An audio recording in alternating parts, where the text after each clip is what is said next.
Welcome back, everyone, to another edition of the Irish Breakdown Podcast brought to you by our friends over at FanDuel. Happy Thursday. It's almost the weekend, folks. We're one day closer to Notre Dame kicking off their 2026 campaign against the Wisconsin Badgers up at Lambeau Field. Brian and I are back today to start talking about the Notre Dame defense, and we're going to also rank our top 10 defenses in college football. But, Brian, hey, it's good to have you back, man. Sean and I held it down yesterday, but glad Yes, to you have you back did. today. Yes, you guys did a great job yesterday. I certainly appreciate you guys holding it down. I was a little bummed. The topics you guys talked about yesterday, I was very excited to talk about, but I know you guys crushed it and the numbers did great. So obviously the people voted with their time also to let me know that you guys. I've said this to Sean today. So you guys have a very natural rapport. You guys really do well together, and I appreciate that very much. Also, speaking of appreciation, I do want to thank the Oral Surgery Center of Michiana. That is where I was yesterday during yesterday's show. Um, I was able to spend some time yesterday getting my mouth worked on again. It's kind of part of a four-step process. And I've been with Dr. Collins this whole time. They've taken great care of me, great staff, super friendly staff. One of the young ladies I met this summer, she was doing an internship. She said her dad, her brothers are all big Notre Dame fans, but just great professionalism. Everything that I was going to happen to me, I was prepared for. They told me, they took good care of me.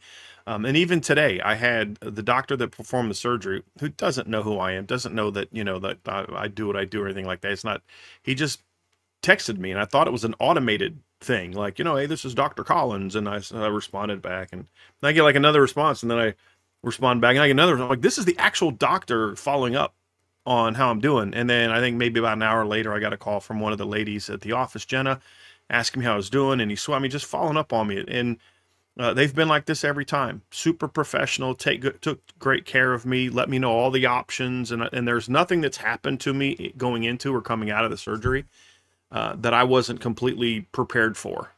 Even last time I had trouble, when they did the real big surgery, I had trouble getting the bleeding to stop in my mouth. So Angela calls and they gave her this trick to do with the tea bag in your mouth that helps it clot, and it worked perfectly. And so they've just been super great. I want to thank them. I don't like getting surgery done. I'm not a big fan of it. I always get a little nervous whenever I go under, and they put me under for these procedures, and they took great care of me, and haven't had any issues afterwards and all that. They told you, hey, if you don't do this, this, and this, you could have these issues. So it's been awesome, and they were awesome. And so I wanted to thank them very much. If you guys are in the area and you need any major surgery or anything like that done, Oral Surgery Michiana, I go to the one over on Douglas. Dr. Collins was my guy. Really appreciate him and the whole staff. I think I had like 6 or 7 different ladies to help out at the different times, and they were all super professional, super friendly, and that obviously means a lot. So definitely wanted to give a shout out to them before we got started. So they're why I'm with you today. Mouth's a little sore. It's still a little swelling. I had a heat ice pack. I had to take it off at least at 30 minutes before the show because my whole face is red.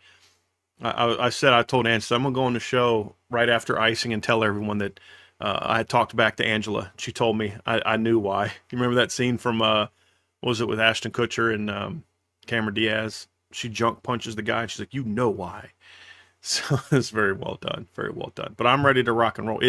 Somebody asked, is it in South? It's in the South Bend area. I think their actual address is in Mishawaka. It's over on Douglas Road. If you go down Douglas and then like the very next road, you take a left there on 23, you go right to South Bend. It's real close to campus. So it's in the Mishawaka area. So if you're in Granger, South Bend, Mishawaka, any of those areas, Elkhart, and you need something done, definitely definitely look them up. They've been awesome. And even like I don't have giving me advice on the final procedure has to be done by a dentist. So giving me help on, hey, here's the best dentist in the area. We've worked with, they're great. It's been super awesome. So yeah, but no, I'm doing good. So I got my ice pack. I'll ice it afterwards, but no rants today. It hurts a little bit to rant. So no rants today. This is the most mellow you're ever gonna see me during the show. That's for darn sure. Well, we'll do our best to make sure that no crazy hot topics come up, but we do have a couple of really fun topics that we're discussing today. This is almost a follow up from our Tuesday show that we did together, and it was talking about the Notre Dame offense and breaking down what we know about them, what we don't know, the players that have to step up. And that's really going to cover the first three parts of today's show. Part one, we're talking about what we know. What are the givens about this offense? What's the foundation of this defense? Excuse me. Part two of the show, we're breaking down what we don't necessarily know and the things that we're all going to essentially find out together over the course of the regular season. Then in part three, we're talking about the players that have to step up. Then we're going to wrap everything up, Brian, with ranking our top 10 defenses in college football. Obviously, with all of them, we give superlatives and things like that. But this is going to be a really fun show. Yeah, it is. And look, this is a very interesting side of the ball, Trev, when you look at the Notre Dame defense, because this is a very it's kind of funny listening to the discussion amongst the fan base and us. This is the side of the ball that creates the most discussion of uncertainty, but yet also the same side of the ball where I think there is the most certainty in a lot of ways. And so it's made for a very interesting dichotomy. And obviously there's a difference between the excitement comes from, I think the personnel and maybe some of the angst comes from the coaching standpoint. We're going to address all of that today. We're going to talk about all of it. This is sort of the final wrap up of the defense going into the season, about what they are. And so I did have one beef about it. Apparently you guys were talking bad about me yesterday, Trev. Jay Melvin's all upset. He said you guys mentioned that I was a Michigan basketball fan. So for those who don't know, yes, I did grow up a Michigan basketball fan. I don't listen as much. I don't pay attention to college basketball anymore. But yes, I've said that on the show before.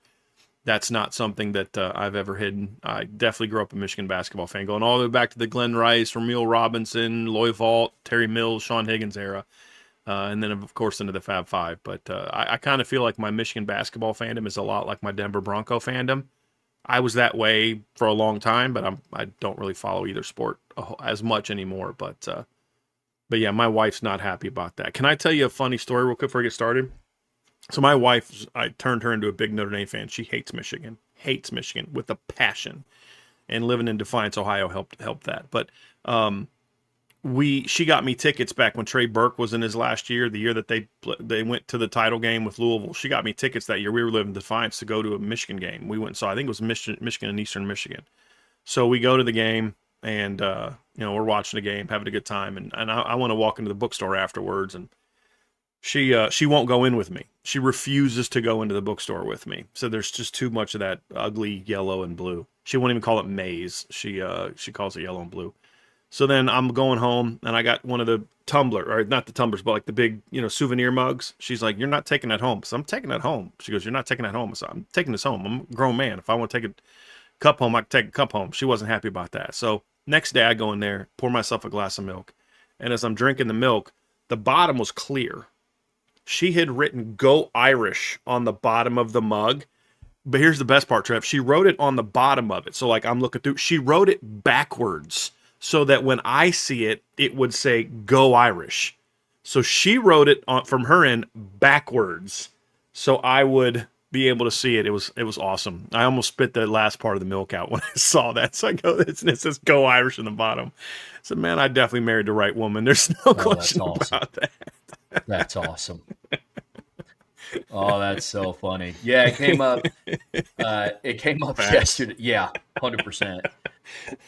It came up yesterday because I then put in a mailbag question about some of my comments around, people are Notre Dame football fans and IU basketball fans, and that's just kind of where it stems. All good. I know. I'm just giving you a hard time. Jay Melvin was really upset about it, so apparently he hasn't heard me talk about that before. So I just wanted to get that out there. But yes, that's my that's my favorite Michigan basketball story. Oh, and that same trip, we drove by the Block M to head. So you got to pass the football stadium to get to Chrysler. We're just driving and it's in traffic, and all of a sudden, my wife screams at the top of her lungs, "Boo!" And I'm like, "What the heck?" And she points over, and it's the big Block M in front of the football stadium. She's literally booing it from the car. So yeah, my wife is absolutely a straight OG. Absolutely a straight OG. So yes. Yeah, but anyway, I'm ready to talk about the real program, which is Notre Dame football, because Michigan basketball of my fandom was fifth. It was, when I was a kid, it was the Celtics, the Reds, the Broncos, then Notre Dame. I was more of a pro, but by the time I got to 88, it was kind of like like Celtics and Notre Dame were like right on top, and then the Broncos were right there, and then obviously eventually the Broncos in the 90s kind of took precedent with Elway and things like that. But Michigan basketball was always kind of at the bottom. I was more of a college basketball fan, and then I just kind of picked a team, and that was the team. But I used to love watching Syracuse with Billy Owens, Derek Coleman, Adrian Autry back in the day. So I'm more of a college basketball fan. But yeah, yep. Good deal. Let's talk some Notre Dame football. Let's get into some Notre Yeah. Dame football. Let's do it, man. And up on the docket here, we're talking about the Notre Dame defense, which has a lot of expectations this year. Notre Dame is one of the favorites on FanDuel to go out and win the national title this year. And big reason for that is the Notre Dame defense, because to your point, I think the national media, when they look at this Notre Dame team, they also concede that the defense is where the majority of the knowns are outside of Mike Denbrock and CJ Carr on the Notre Dame offense. So when you start looking at Notre Dame's defense, we'll dive into some of the questions that we have a little bit later.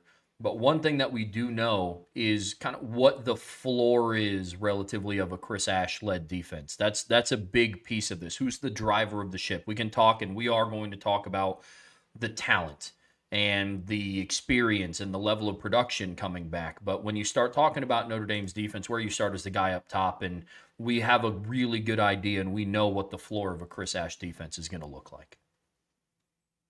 We do, and I think as we kind of dive into this conversation, Trev, I think there's a lot of angst about what happened early last year, understandably so, about how bad the defense was in the first 3 games, and then and then of course that has created a discussion that that people kind of won't forgive Chris Ash for that, and that's fine, that's fair. I completely get that. The performance of the defense in the first 2 games is a big reason why Notre Dame didn't make the playoff last year, but it also kind of creates a narrative where, like, okay, I hope he doesn't do that again. I hope they don't revert back to that system, et cetera, et cetera, et cetera. And I've kind of pushed back on the notion from Marcus Freeman and Chris Ash they didn't change anything. Yes, they did. In theory, technically they're correct. They didn't like throw out Chris Ash's playbook and hand him a Al Golden playbook and say, here, do this. What they did, however, is they certainly adjusted and adapted more to the players. And I don't know why they just won't say that. Like, hey, guys, yeah, we made adjustments. Why wouldn't we make adjustments? Like, it actually is a compliment to Chris Ash that the more he got to know the players, the more he understood what they did well, what they maybe didn't do as well. He started adapting to what they do. But even if Marcus Freeman forced him to make the changes, number one, are we assuming that Marcus Freeman won't have him do that again this year? Number one. Number two, even if he doesn't, the reality is if Chris Ash calls the same exact games that he did this year that he did last year in the first 3 games, the defense is still going to be much better. And there were some games later in the year that he called similarly, the Arkansas game being one, where that wasn't a super aggressive blitz all the time, a lot of zone coverage in that game, and they were very good in that performance. It wasn't really until Boise that we saw them heat up a little bit, and in the rest of the year, I mean, the USC game, they weren't super blitz heavy in that game, in my opinion, and did some good things in that game, and some things that weren't necessarily great. But that part of that was, USC had guys that made plays and had some mistakes. Christian Gray bites on a double move, things like that. But the point being, the players know Chris Ash better now. They know his defense better now.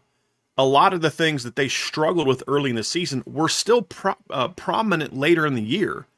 The defense, the linebackers are still reading, reacting off. They're still fitting off of the front 4. They're still having to determine where I'm going based on what the D-line is doing. What changed? Well, number one, they were more comfortable. Number two, the defensive line understood you've got to be more aggressive getting upfield. You can't just sit there at the line of scrimmage because then they're not going to jump off of it, right? It's going to be harder to do. So there just was a greater understanding of what he was asking to do, which to me tells me that, and shows me when you break down the film, if Chris Ash is the same guy this year that he was last year, the floor of the defensive performance is significantly greater than what we saw the first 3 games. Let's also not pretend like the players on the field the first 3 games were the same players on the field later in the year either.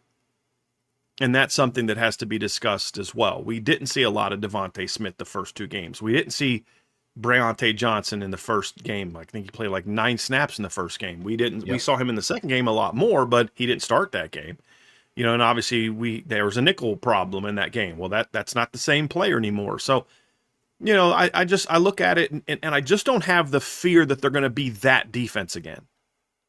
And so that gives me confidence that, look, at the very least, this is going to be a top 5 to 7 defense.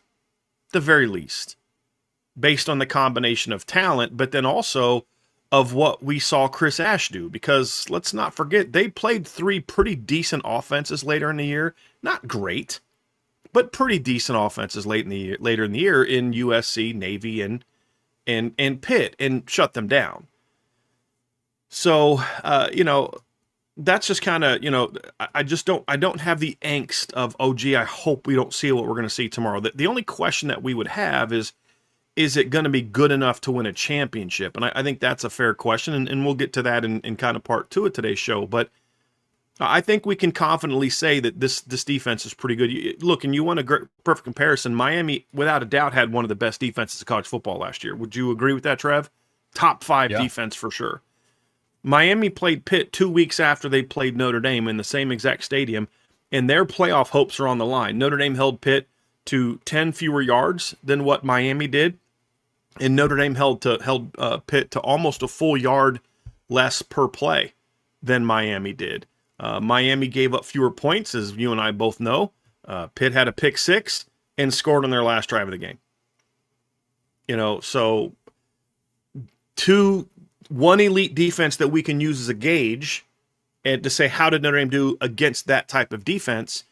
And I think that kind of shows that Notre Dame had turned around. Another example is everybody likes to say that, that Oregon had a top defense last year, top 5 defense last year. Well, once again, we have a bit of a thing to compare them to. Notre Dame gave up 396 yards and 5.6 yards per play, thanks to one busted play against Oregon. And then Oregon held USC to 382 yards and 5.3 yards per play. So Notre Dame's slightly higher on yards per play, slightly higher on yards, but, kind of similar. And then Notre Dame held USC to 3 fewer points than Oregon did.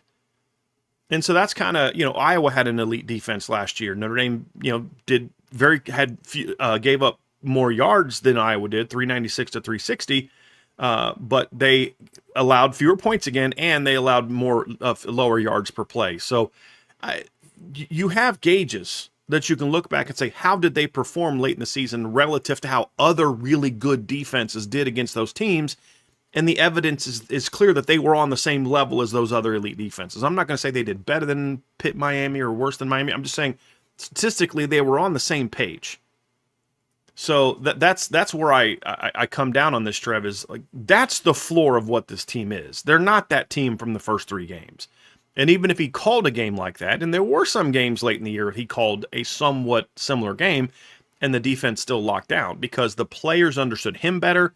He understood the players better. He has an answer about that in the preseason magazine that we did at Irish Breakdown. If you haven't read that, I'm telling you guys, you are absolutely missing out. And it's only for board members. If you are a board member, haven't seen it, it's on the top of the board. If you go to ib.com, if you're on the desktop, if you just go to menu, if you're on a mobile, you'll see it right there. It's great stuff. But he gave that answer, and I asked him that question intentionally so that people would understand what's the biggest difference between being in year 1 compared to year 2 of a system with players. And I think that's why there's a confidence for me of what we know. We know at the very least they're going to be what they were last year on defense in the last 8 games. That's the floor for the Notre Dame defense in 2027. 6. Yeah, when I think of and talk about floor for this defense, you mentioned the players understand Chris Ash better. I also agree with that. I would also go on to say that Chris Ash now knows his players better. Mm-hmm. He knows what favorable situations to put them in, what situations to not put them in, what their strengths are. Now, if people want like a real game example of what I think the floor is, and I'm talking like bare minimum floor, it's what we saw against Arkansas. They're might give up a chunk play here or two early. They make the adjustments they need to and then proceed to shut down the offense. And then I think they're going to be aided by a very, very powerful offense on the flip side of the ball. But I'm with you. I think the floor has been established for a Chris Ash defense. And now the question is something we're going to dive into in part 2 of today's show. But one of the things that's going to help out this established floor is the level of talent they return. It'd be different if we were talking about, yeah, this defense kind of filled with a bunch of try-hard guys that are really smart football players, but kind of take a back seat to a couple of teams athletically. It's not the conversation that we're having, and it starts with the defensive backfield. Notre Dame has big-time star power on the back end of their defense, and it's not just Leonard Moore. Obviously, he carries a big chunk of that conversation, but it's not just him. Right. I mean, him alone is a pretty great place to start, right? I mean, you have the best cornerback in college football coming back next year or this year. You have a guy that is, I think, still has room to improve and room to grow as a player coming back this year. And Leonard Moore is a true sophomore last year who played, a lot of people don't know is, I mean, he came back from the ankle injury, but it kind of lingered all year. And he still played the way that he played last year. It says a lot. And, he's an incredible talent. The conversation isn't, is he an elite player? The question is, how elite is he? I was on with the guys that always talking ball yesterday, and they were like, look, where does he rank amongst the top players in college football? 1 or 2. And I was like, look, I'd probably have him 1 or 2. I mean, I think you can make a case between him and Jeremiah Smith. We have evidence of them going back at each other. One guy won a lot, the other guy won a lot. I mean, it was a great battle back and forth. And, you could look at Colin Simmons. I mean, there's other guys people can mention. Like, I don't really know that I care to debate that. What I do know, what isn't a question is he's without a doubt the best cornerback coming back in college football this year. And then you look at the safety room and not even just what we think they'll be. If they just repeat what they did last year, it's one of the 4 or 5 best safety tandems in all of college football. And I'm just being conservative. I mean, you can say, okay, you want to argue that Alabama's and Oregon's and Georgia's is better? Okay. Like, you want to argue, Miami fans in the chat are like, oh, Miami's better. Oh, okay. That's fine. I don't even need to debate it with you. What we should all be able to agree upon is that it is one of the 5 best in college football. Absolutely. Now, Trev and I would make the case it's 1 or 2, but it doesn't matter. The point is we're not having that debate today. It's about, is there star power? And I think there is. So if you're going to avoid Leonard Moore, you're going to go at Don Schuler. You're going to go at Breonte Johnson. You're going to go at Christian Gray, who's played a ton of football at Notre Dame. Does he have star power? He has star moments. He hasn't put it together with consistency, but there's some film that I could show you. If I were to like edit his 5 worst plays out from every game and gave it to you and you didn't know that I took those 5 plays out, you'd be like, dude, this guy's a stud.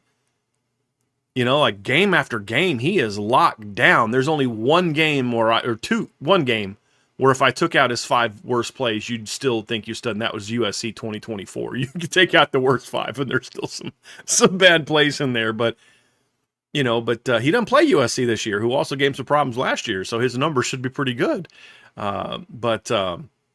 And then, of course, there's DJ McKinney and Jaden Sanders battling for the field starting job. But there's big-time talent in this cornerback room, and not just in there's the star power, but then also great depth at the position as well, which is why you and I ranked corners as the number 1 position on the team. It's not just Leonard Moore. It's the talent in the starting lineup, but just exceptional depth in the lineup as well.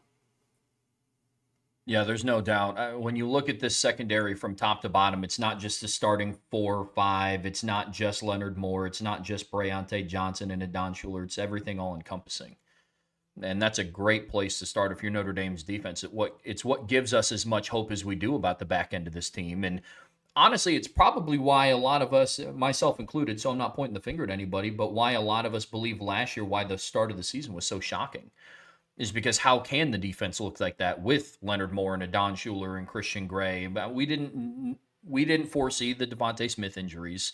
We knew Breonte Johnson had a lot of potential, but he only played 9 snaps against Miami. Didn't take him long to make his presence felt there. But I think the back end of this defense is going to carry a lot of the load, as will the Notre Dame linebacking core. We are 2 people who are very bullish on this unit, and I think that they're going to be due for an exceptional season. You want to talk about the highest floors?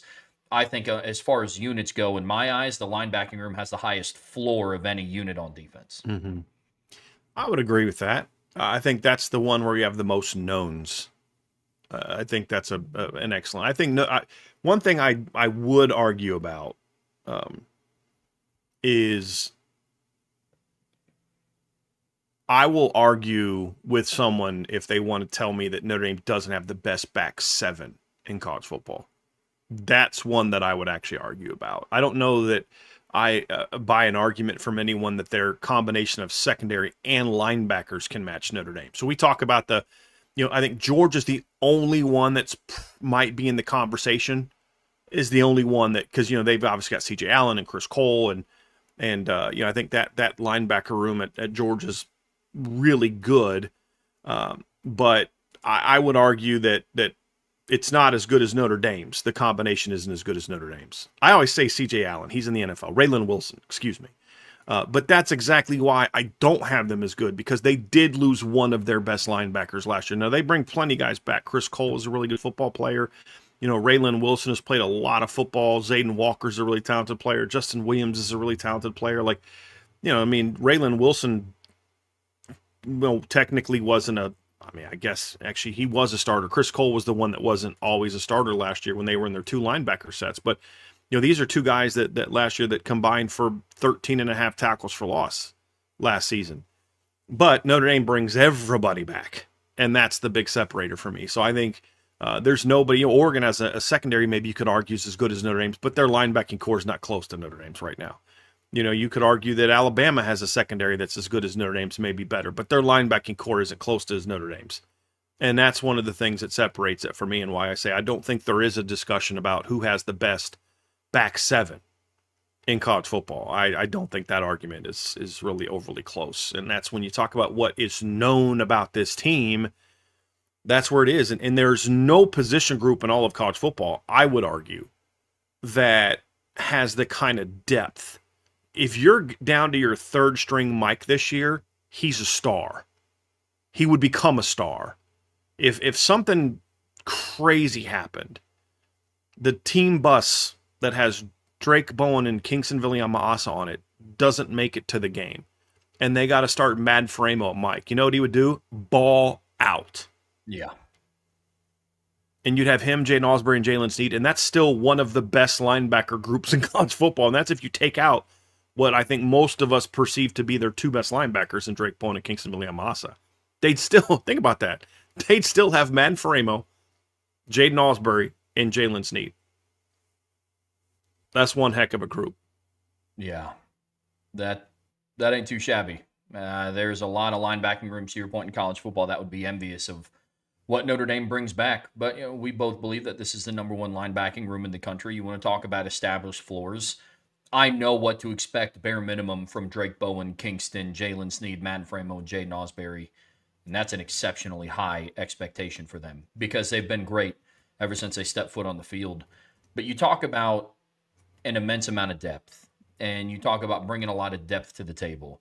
And that's what I think Notre Dame's defensive line brings to this table, to this conversation as well, because we can have conversations around who are the players that are going to be on the field in crunch time. Like, I have a good idea that Boubacar will be on the field, but a D tackle, if it's fourth quarter against Miami, you need to roll out the quote unquote starters, you're the best available to get a stop. I don't know who those D tackles are going to be. Odds are the other D end is going to be Bryce Young, but could Rodney Dunham or Keon Keeley be a part of that conversation? Different conversation for probably the second segment of the show. But what we do know is the amount of depth that this room has on paper, and from what we've seen in fall camp, they're going to have the opportunity to come at you in waves. The one thing, and the reason this is a known and something that we can be excited about, is because there are questions that we have about the defense. There's no unit in college football, none, that I can think of, where there are no questions in Notre Dame or anybody. No team goes into the season with oh yeah, they have no questions. Everything is elite. Well, there's fans who think that about their team, but being realistic, that's not true. That's not true for Notre Dame. You and I have talked about, we think the six best rosters in college football are in some order: Notre Dame, Texas, Ohio State, Indiana, Miami, and Oregon, right? And then Georgia's right there knocking on the door. If you take those seven rosters that Trev and I believe are the seven best, I believe we both had that seven, just in slightly different order. We had that seven. Reality is that every single one of those seven has some level of question marks about how good will they be, or if this doesn't happen, if that doesn't happen, then that could be an area where, not that they're going to be bad, they're going to go 8-4 all of a sudden, but it could be the thing that keeps them from winning their league or making it to the semis or whatever the case may be. So I think those are things that I look at, says Trev, and the one for Notre Dame on defense is, can the D-line match the back seven? We'll talk about that in the next segment, but here's the reality. That's also was a fair question the last 2 years. Riley Mills was pretty darn good in 2024. That's the only star that Notre Dame has had the last 2 years in the D-line. Would you agree with that? Would you agree with that statement? But they didn't have Riley Mills against Georgia and Penn State and Ohio State. So even in the 3 biggest games, he was out because he was wrecking Indiana early in that game, went out on a sack. So, Trev, when I look at it, it's like we know this D-line will at least be what it's been the last couple years, in that maybe there's no star, but they're going to throw waves of good football players at you. That's the minimum of what we know about this defense. Now, we'll talk about kind of what we don't know and what it may be and all those other type of things in segment 2. But I think there's a level of confidence on my end that there's no way this defense D-line's not at least as good as it was the last 8 games of last year. Part of the reason I believe that is because just about everybody's back. And the guys that they lost, we can point to their replacements and know what those guys can do. You lost Gabriel Rubio and Jared Dawson and Donovan Heinisch up the middle. They've been replaced by Francis Brew, Tion Gray, and Armel Mukum. I think that's an upgrade. I think the defensive end is a bit more of a question mark as far as whether or not you upgraded or not. You lost Josh Burnham, Junior Tuilamaka, and Jordan Patojo. Is Keon Keeley, Logan Thomas, and Rodney Dunham going to be an upgrade over that group? I don't know.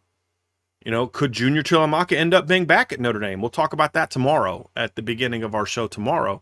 I just didn't want to dive into the whole court case today. I wanted to avoid potential rants, and I knew I would probably go off on that one. But, could it benefit? We'll see.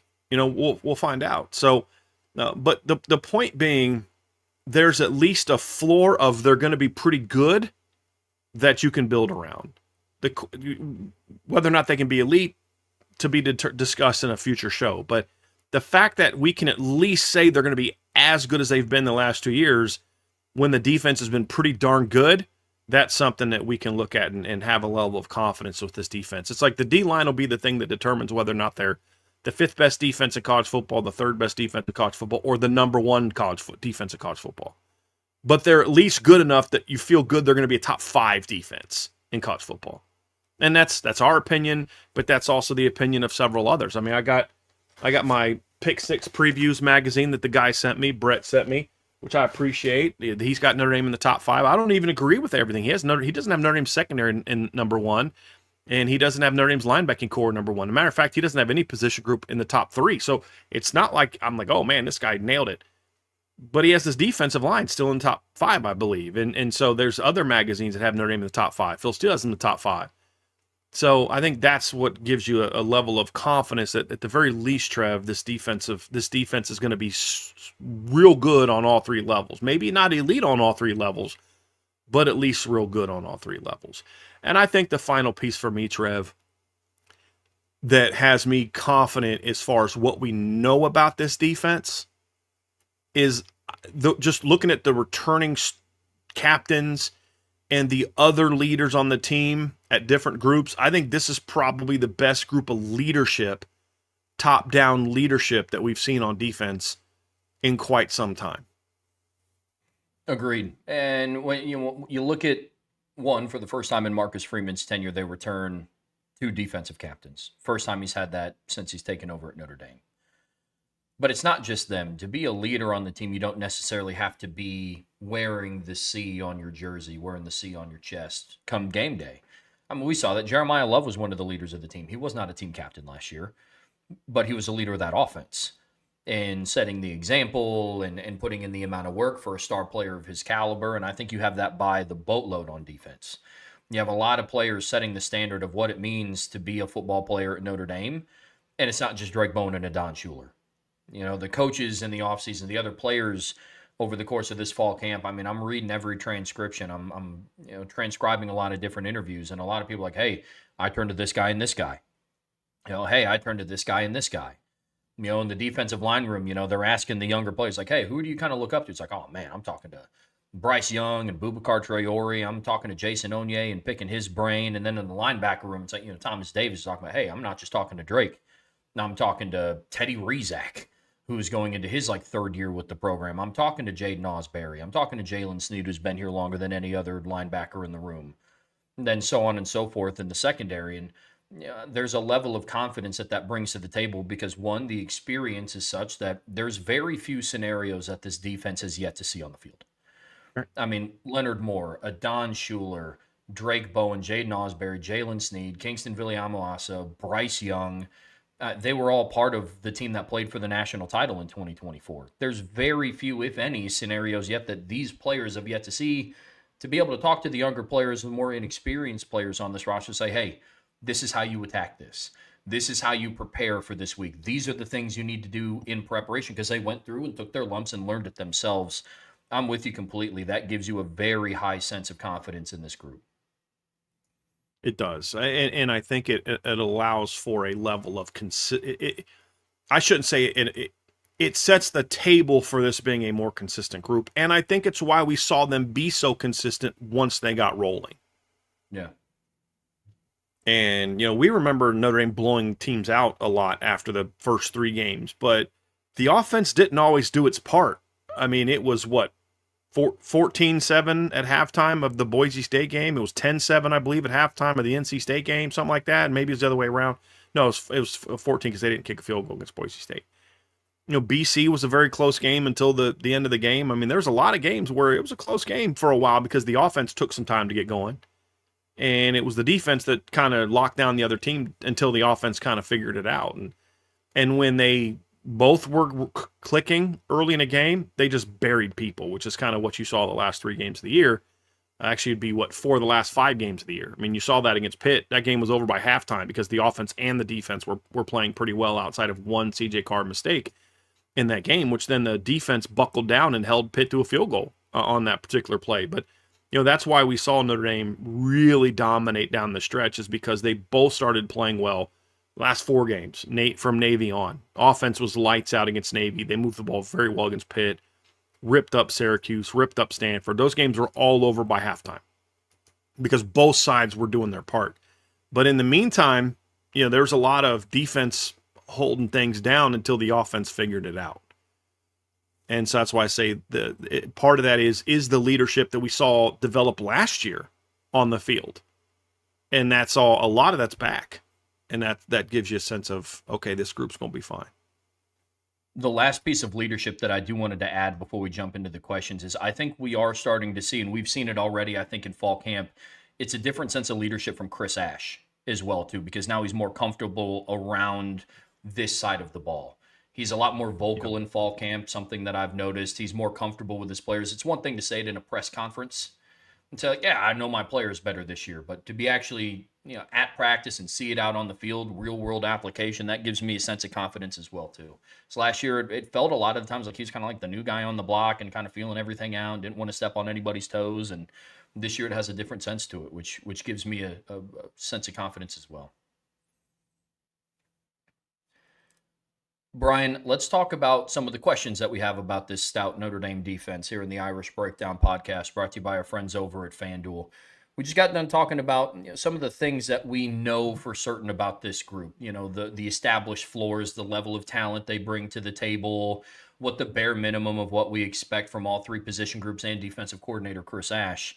And a lot of that sounds great, but there are some things that have to get answered over the course of the season. Like we did on the offensive side of the ball, this isn't us posing the question that we have the answer to then give the answer. These are things that we are going to kind of all find out together when we dive through film and watch it on Saturdays and one Sunday. And I'm curious to see how some of these go because one of the biggest, there's a lot of moving parts on defense. I mean, just in the defensive line room alone, you had players, you had one retirement due to injury. You had players go to the draft. Some guy left to go into the portal, then come back. And then during all that time, you're in search of a new position coach. So there are a lot of moving pieces on defense this offseason, including 3 new assistant coaches. And what their impact is going to be over the course of the season, that is a question. We have optimism around it right now from the things that we've seen, but working together in season is a different beast than working together in spring training and fall camp. That's right. You're spot on, Trev, because you can be a great off-season coach. You're a great technical teacher. You're really good at building relationships with players. You're really good at helping them develop their skill set, sort of like what a lot of kids will do with trainers. But just because like you're a quarterback trainer and you can focus on the technique doesn't mean you could just jump into some school and be their offensive coordinator, right? I mean, there's two ways of being a good coach, right? There's the off-season good coach, and then there's the in-season good coach, and that requires a different level of effectiveness. And some of it carries over. You're still teaching, you're still working on technique, you're still working on install, things like that. But some guys are great at teaching the technical aspects of coaching, but they're not necessarily as good at teaching the schematic aspects of a game or the breakdowns of the opponent, or how well do they work together during the week putting game plans together? How well do they work together in games? You know what? How does Chris Ash? How is his in-game feedback and what he listens to or doesn't listen to, or what he seeks out or doesn't seek out? What's it like with this staff? We don't know. Now, he's had experience with each one of these coaches, but never together. And so we could sit here and tell you till we're blue in the face that we're confident it's going to work out well. And the feedback we've got on this coaching staff so far has been excellent. I love what I'm seeing so far. But there's a different type of effectiveness in games and in season that we just can't in any way, shape, form, or fashion have an idea of what they can do in the offseason. Not because of the blue gold game, jerseys, none of it. It's all way too structured. How do they handle in-game adjustments? So they spend all week, because here's what happens to every single team in every single season. It's just going to happen. You spend all week. We spend all week game planning. We have this game plan. We've studied this film. We have all the analytics. We have the scouting data. They bring these blitzes on this percentage, and they do this in this situation, and we have them scouted to a T. And you know what's going to happen on Saturday when you're playing a good offense and a team that's coached well? They're going to throw something at you you're not prepared for. And I think Sean Davis told me this. He said he was listening to Nick Saban talk one time. They went into the SEC title game one year against Georgia. And basically Georgia just did a bunch of stuff different. And they're like, throw the game plan out. After like the first quarter, throw it out and we're doing something different. I think Bama ended up winning that game because Georgia knew that defense really well. And they knew what Bama was going to do, and they had a game plan for it. And Bama had to adjust. Every coach knows what that's like. You go into a game and it's like, well, thought we were going to see this, and they're not doing it. Yeah. And so I look at it, and those are things that you just don't know how they're going to handle that. Now, some coaches are like, we're good, we're on top of it, we're this, we're that. And I feel like the better coaches are really good at those things, but not everybody's good at that. Now, I would think that Aaron Henry and Charlie Partridge and Brian Jean-Marie are great at those things. But how are they together? What's their comfort level being open and giving stuff to Chris Ash? What's his comfort level in taking it? Those are all things that, again, I'm optimistic about. And when we bring this up, this isn't like question marks about the defense, things that we don't think or it's just we don't know. We can't know. They don't know. If I called someone and was like, hey, what's this like? They're going to give me glowing reviews about what they think it's going to be like, but we don't know until they're actually in it. Because you can't prep for a game in practice as a player. You can't get used to what it's like really being in a game. But you know what else? It's the same thing for coaches. Because we can be, hey, we're in game situation. We're doing our jerseys. We got our headsets on. But you can still stop it and go run it over again. You know what I mean? Like, your job's not on the line because you threw a pick six in the jersey scrimmage. You know what I mean? Right. And so that's why I say it is something that is an unknown. I'm optimistic about it, Trev. I think this coaching staff on defense, I think Marcus Freeman absolutely hit an absolute grand slam home run putting his staff together.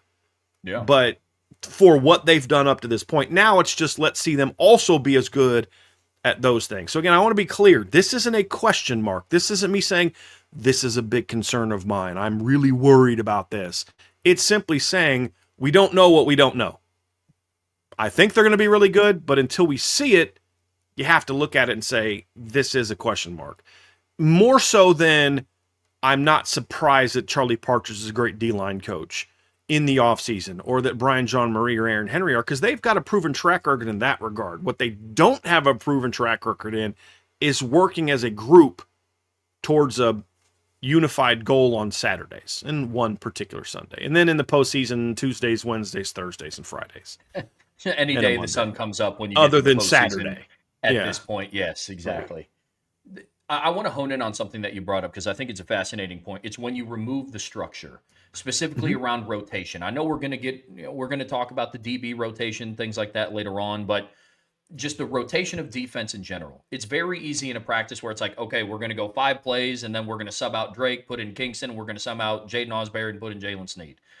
What happens in game when you need to make that adjustment of like, hey, like we just going to use a name, don't think this is going to happen. So, hey, Jalen Sneed just doesn't have an answer for this guy. Do we pull the trigger and put in Madden right now? Do we pull the trigger and put in Kingston right Yeah. now?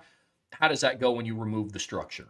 It's like, hey, now it's, there's this segment of practice where we're working on third down. And so you put in your dime or nickel pass rush package. What happens if you have to go to that on 2nd and 17? How is that going to work out when you remove the framework of basically the structure of practice and, hey, this is just what we're doing now? You can actually practice for that to a degree because, and I'll see teams that'll do this on like a Thursday. They'll just be in the middle of a rep and they're like, Drake's out, and Drake has to run off and somebody has to run on. Like being locked in, like, you'll do that. You'll just say, hey, look, outside the rotation, Boubacar's out, and then Boubacar has to jog off it. And then sometimes a guy actually does get rolled up on or is dinged up or whatever, and then that next guy has to come in. There was that practice we were at where, Don Schuler limps off the field because I think he had tweaked something small. He came back 10 minutes later. But like you had this, if you're not over there locked in, you're not running on where, players, number one, know so-and-so's out, I got to run in. Then there's the part of what you talked about where you've got to make a coaching decision, not that somebody's out, but that somebody's struggling. The nice thing is those decisions usually get made in between series. Sure. And so you have to have that conversation. You've got to be either the DC goes to the position coach, or if the position coach is noticing that one of his guys is really struggling, you go to the defensive coordinator and say, listen, coach, he's so struggling. And there's 2 ways you handle that. Number one is you coach the kid up. Hey, listen, this is what you're doing wrong. Let's get it. And then sometimes, Trevor, as a coach, you got to be able to look in a kid's eye and you're like, nope, he doesn't have it. And I've had to do that before. And it can be harder if you're one of the guys up in the box. But Notre Dame actually tends to have a lot of their assistant coaches down in the field. And then you've got like GAs and analysts. That's actually one of the good things about the expanded staffs is you can have like Trent Miles and Andy Boo up top, and then your position coaches are down on the field where they can look a kid in his eyes, because there's nothing that can replace that, where you just look in a kid's eyes and it's like he doesn't have it. Like he's rattled right now. So what do? Let's take him out for a series and let him see it from the sideline, or like, hey, coach, we might have to go a different direction here. That's something where that is you bring that up. It's a great point to bring up, because that is one of the question marks I have early about this defensive staff, because they don't know what these players, all the things we talked about. Chris Ash knows this, and this about the players. Charlie Partridge doesn't know what Boubacar's like in a game. Brian John Marie doesn't know what Drake or Kingston or Jaden Osbury are like in a game. Coach Henry doesn't know what Leonard Moore, Christian Gray, Breonte Johnson are like in a game, because they've never coached him in a game. And so how do you handle that in-game structure, that in-game teaching, that in-game adjustments, that in-game motivation? Hey, man, you're fine. Relax. You're good. Go out there and do it. And then he's just same thing. Okay, coach, we coached him up. We told him he understands it. He's got that look. And, we need to do something different. And so I think all those things are part of being a great coach. And that's exactly what I'm talking about, Trev. That's that in-game stuff that we don't know about, how this staff will be together and how they'll be with this group of players. I'm confident that they'll be fine, because this is the most experienced coaching staff that Notre Dame has had in Coach Freeman's tenure, because you've always had an experienced D-line coach. Al Washington's been coaching for over a decade. Mike Mickens has been coaching for over a decade. But Max Bulla was still pretty new to this whole coaching thing. I mean, like a decade before he arrived in Notre Dame, he was playing at Michigan State. You know what I mean? And then he spent some time in the NFL. He came to Notre Dame after being a GA at Alabama for 3 years, and he was a GA his first year at Notre Dame. So not that he wasn't a good football coach, he was, but he was still a young coach. These guys have seen it all. And they had great mentors and proteges, and like Brian Jean Marie's worked with Charlie Strong. That's one of the better defensive coaches in the business the last 30 years. You know what I mean? So I'm confident that they'll be fine, but until we see it, we don't know. And that's partly why I'm glad that Notre Dame does start the season off with the way that they are this year as opposed to last year. Because those little things can be the difference between winning and losing between two relatively evenly matched teams. By the time we get to October 7th and then again on November 7th and November 21st, when you play the big three of the schedule, they'll be fine. We'll have a better sense. Just like Chris Ash eventually was fine. But it just came too late because your first two games were against two teams that were capable of beating you when you have some of those issues. You talked about in-game scenarios. Let's talk about the big game scenario. And one of the questions that we have is, will this defense rise to the occasion and play to the unit that they're capable of playing in the bigger moments? Obviously, against really good offenses. Obviously, that's highlighted by their matchup on November 7th. The game, as of right now, is far away. They're favored by 6.5 points on FanDuel. I just like throwing that out there because I like the chance to talk about Notre Dame winning a football game whenever I can. But look, let's not also be naive to the fact that I loved the turnaround last year, but they never faced a Miami caliber or arguably Texas A&M caliber offense again over the course of the season. And the one that came close in USC, they gave up 24 points. And they were able to move the ball effectively. They got key stops, and you held them to 24 points overall. But the three best offenses that they played last year were Miami, Texas A&M, and USC. And one of the things didn't look like the other in some of those games. Sean and I talked yesterday. It's like, hey, look, we're paying real close attention to what this team and these units do in the biggest moments. Mm-hmm. Yeah, and that's going to be key for this defense this year for sure. You know, Trev, the interesting thing about this conversation is I think overall, most would agree that statistically the defense was ahead of the offense in some several key areas, or at the very least they were close. But if you actually look at how they performed against the better teams on the schedule, the ranked teams, if you go to cfbstats.com, last year Notre Dame was a top 10 defense or offense and a top 10 defense. They ranked third in the country in scoring against ranked opponents, tied with Ole Miss for number one amongst Power 4 teams. USF and San Diego State were 1 and 2. Notre Dame was 12th in yards per game against their 4 ranked opponents. Overall, they were 12th, so like that's an even mix. But then in yards per play, they were 3rd, 2nd among Power 4 teams. Air Force was number 1. They only played one ranked opponent or one Power 4 opponent last year, and I believe it really was an even one because I think they counted their Power 4 as being against, I think it was either Oregon State or Washington State, I believe. I'm actually looking at their schedule now. Who was the Power 4 team that Air Force played last year? I don't even know who they count as ranked team. So Navy. Their only game was against Navy. The ranked game was against Navy. Defensively, however, if you look at how the defense performed last year, they ranked 19th in the country in scoring defense against ranked opponents.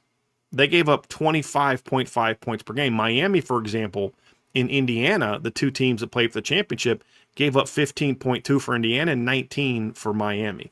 Big difference. Now, yes, you could say, well, that includes the first game. True, but they gave up, to your point, 24 points against USC, which came much later in the season. They were 21st in yards per play allowed against ranked teams last year. They were 9th overall, but only 21st against ranked teams.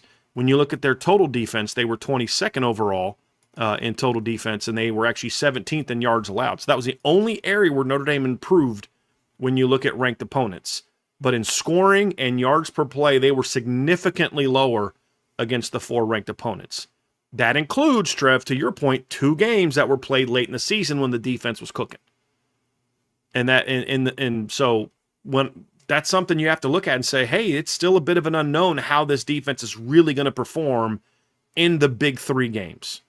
Because again, I get the first 2 games hurt them. I understand that. They didn't light the world on fire against USC either. They did well against a pretty good offense, but it wasn't like they were locking USC down the way that like Al Golden did in 2023. That's my point. Now, USC ripped up Notre Dame pretty good in 2 of Al Golden's 3 matchups against them. You know what I mean? So it's like they've done that against Notre Dame. So I don't think they played bad against USC. They weren't like elite against USC. Well, neither was Oregon and neither was Iowa, but you get my point. They weren't elite in that game. So we really don't know just how good they're going to be against the best teams on the schedule. I think that is something that is a bit of an unknown right now. How will they be on the road against BYU? How will they be against Miami? How this version of Miami? Because last year's version of Miami is not going to be as explosive and just, I mean, look anything like this year's Miami, in my opinion. It's going to look very different. And then SMU is a very talented team that I would put on par with last year's USC team, from a skill talent standpoint, in a lot of ways. So I think that's something else that we can look at and say, hey, that's a bit of an unknown, in my opinion. And Joe Mark said I would argue they benefited from Lincoln Riley's stupid play calling as well. I would agree with that. We've talked about that. There were some, I still understand that reverse decision where Adon Schuler stripped the ball out. That was one of the dumbest play calls of the series in recent years. I would agree. Yeah. That or like bringing in Hussein Longstreet to like run a quarterback power or whatever and down in the red zone that Brayante sniffed out. Like that was a clear cut, wonder what they're doing here. But I mean, to your point, Joe Mark, historically, USC's offense has not traveled well to South Bend. I think of 25, 23, 21, 19, 17. And like we've seen some pretty good USC offenses during that time. So no, I agree completely. And that's not to go on to say that 19th is bad and they sucked against ranked opponents and only padded their stats against bad teams. I mean, being anywhere in the top 25 in the country is to some degree good. But again, the lens of the preseason conversation is about what do they have to do to win a title, and being spot on. We're getting pushback from someone in the chat. Time Cone says 24 points versus USC is good. Makai Lemon need to look at what teams got against ND versus their season average. I literally did that comparison early in the season. We never said it wasn't good, but it wasn't great. To Trev's point, that's the standard. The standard isn't good. The standard is are you going to be an elite defense? And what does that look like against a team like USC? So yeah, they had one of the better performances against USC, but the elite defenses have the best performance against teams like that more often than not. So the point is, if Notre Dame would have done what they did against USC after locking down Miami and doing the same thing against Texas A&M, we're having a very different conversation. The point is, if they would have locked down USC, then we could have pointed to the first two games as anomalies with a new coach, but they didn't. And that's the point. So are they going to be solid in those games? Yeah. I mean, they gave up 27 points to Miami and 24 points to USC. Okay. That's not bad. That's solid. But again, what are we talking about? We're talking about a team that is being gauged off. Are they elite and championship caliber? And to do that, you have to be better in those performances more often than not. I think they will, right? I mean, we'll talk about this later in the show. I think they will, but if you're being honest as a fan, and if we're being honest as evaluators, you can make all the excuses that you want, but when you have to make an excuse, there's a reason why. It means because you haven't shown it. Because if you didn't have to make an excuse, I'd just give you evidence. Okay, you say that, but here's the evidence that you're wrong. But when I got to make excuses, well, yeah, but I mean, this happened, that happened, this happened. Okay, then that means that you weren't that good. That's the whole point. What's the standard we're evaluating them for? It's just being good against a team, a borderline top 20 team like USC. Is that really what we're going to defend and say, no, that was awesome? No, it wasn't. And so what we're saying is if we're holding them to a standard of will they be elite, it's fair to say this isn't a bit of an unknown for us right now. I'm confident in it. It's like the coaches. I'm confident that the coaches are going to be good, but we still need to see it. I'm confident that this defense is going to play much better against the ranked teams this year. But we also have to be honest and say, but they've got to show it and they've got to prove it. There's a difference between projecting something and knowing something. And that, like, I know that Jordan Faison and Jaden Greathouse can step up in the playoffs and make plays. How do you know that? Because I've seen them do it.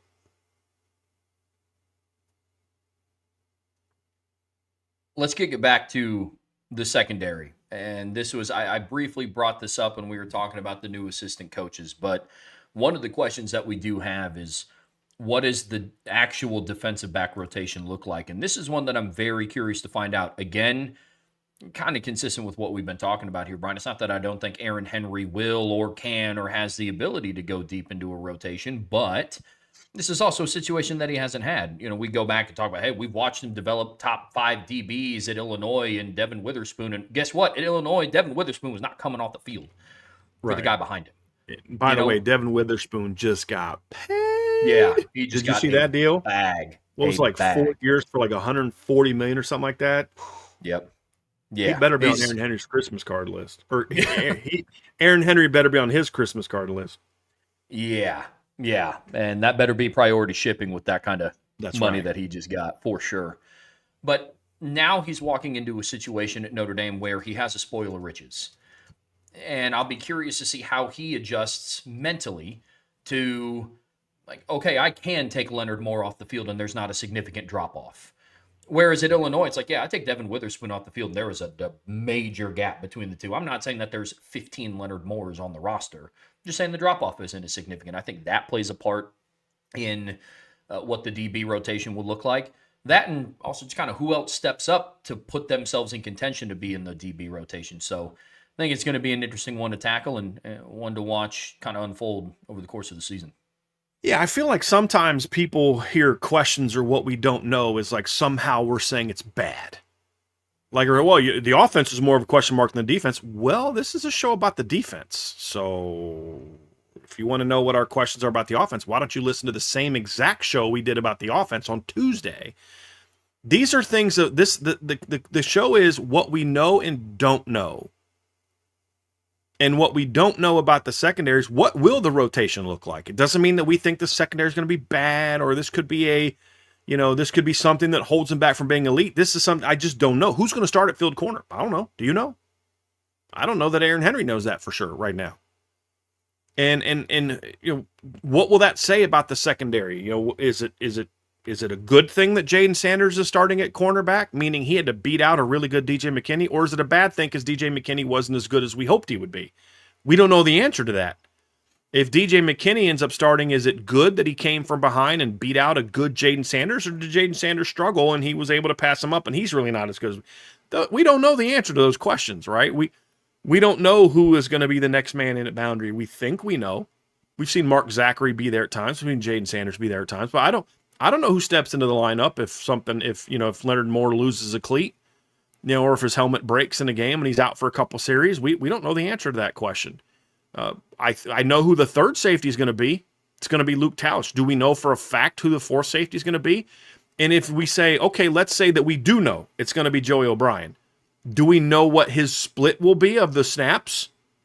That we don't know. So there's just, same thing. I think I have a pretty good idea who the starting nickel is going to be. It's going to be Christian Gray. I have a pretty good idea of who the number 2 nickel is going to be. As long as he's healthy, it's going to be Dallas Golden.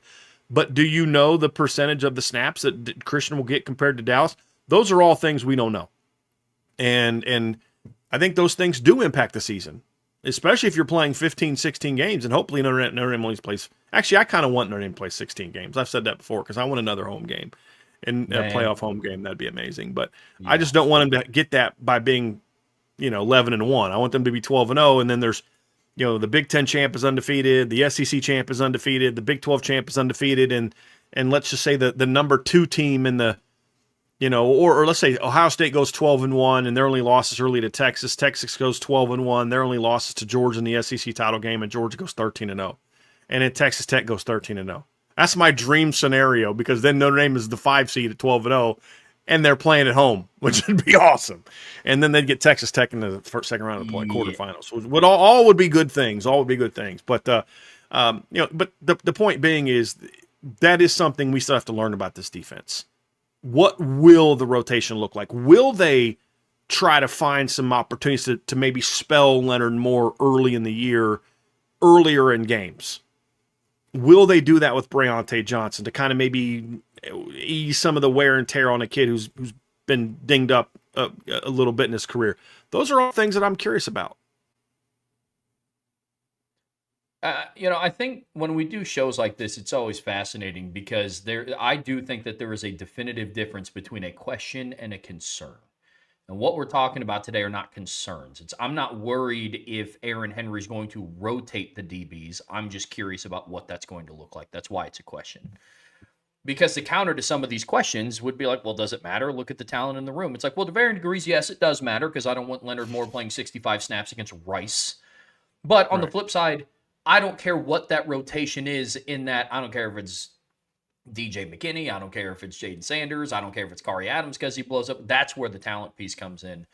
I'm with Mm-hmm. you. The rotation's going to be needed. I'm curious to see how it is, what the splits are. Is there different ways they utilize Luke Talich? Is Jaden Sanders going to be kind of like the quasi Matty Augustine of the defensive backfield and just kind of be the next man in at three different spots? I don't know. Like, is Dallas Golden going to remain healthy and be the next man in at nickel and at field corner? I don't know, but Mm-hmm. be curious to see how that pans itself out.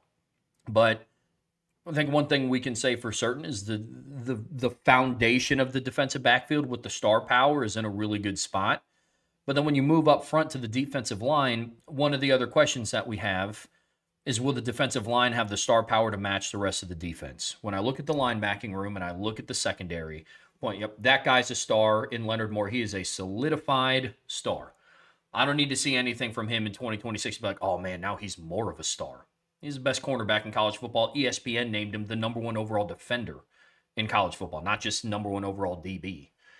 I look at the linebacker room. Kingston is consistently talked about as a preseason All-American, Butkus Award watch list, and he's coming off of an injury.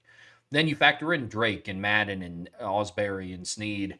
Whereas the D-line, there is a lot of potential there for people to break out into stars, but they don't have that one solidified guy yet, which I think will be very interesting to watch unfold. Now, the prime candidates, and again, the difference between question and concern isn't will there be a star? The question is more so like who? Can they match it? Who does step up amongst the lengthy list of candidates that they have? It's going to be something that they're going to need to get over the hump.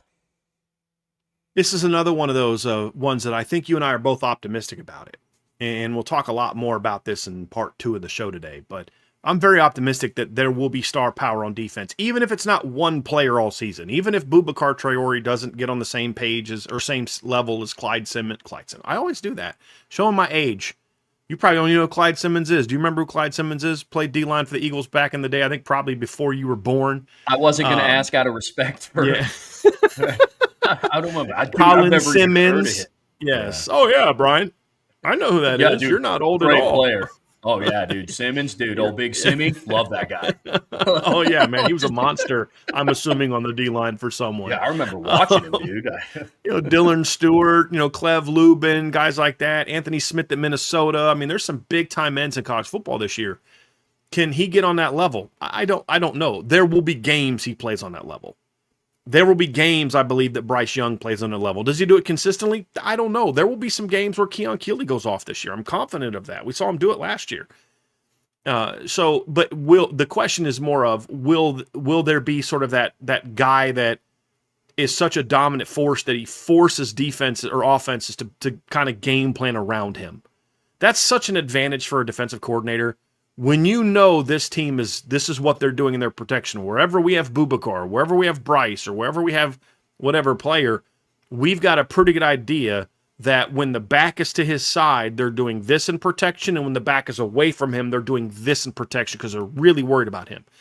Well, what does that allow you to do as a defensive coordinator? That allows you to, use him to manipulate where their pressure, where their protection will be. Will they slide to him? Will they man to him? Will they chip to him? If you know the answers to those things, then you can then utilize him to put him in spots if you want, or in Notre Dame's case, a lot of times they just kind of put him at left end. But now I know they're going to do this, so I can attack their protection with Kingston or Drake or Jaden, or I know that if I bring a Don Schuler to his side or away from him, that they're going to do this. So they're going to chip the tight end to Boubacar's side, which means they're going to put the back away from him to block the mic. That means if I bring a double inside blitz to the tight end, where that's going to be on Boubacar, they're not going to have enough guys because the back is going to be going opposite. So, or if I bring that mic to the back, triggering the back to have to step up, and they're sliding to Boubacar, I can bring that safety down, or I can bring the other linebacker down, and they're going to have a tougher time. I can find the hole in the protection.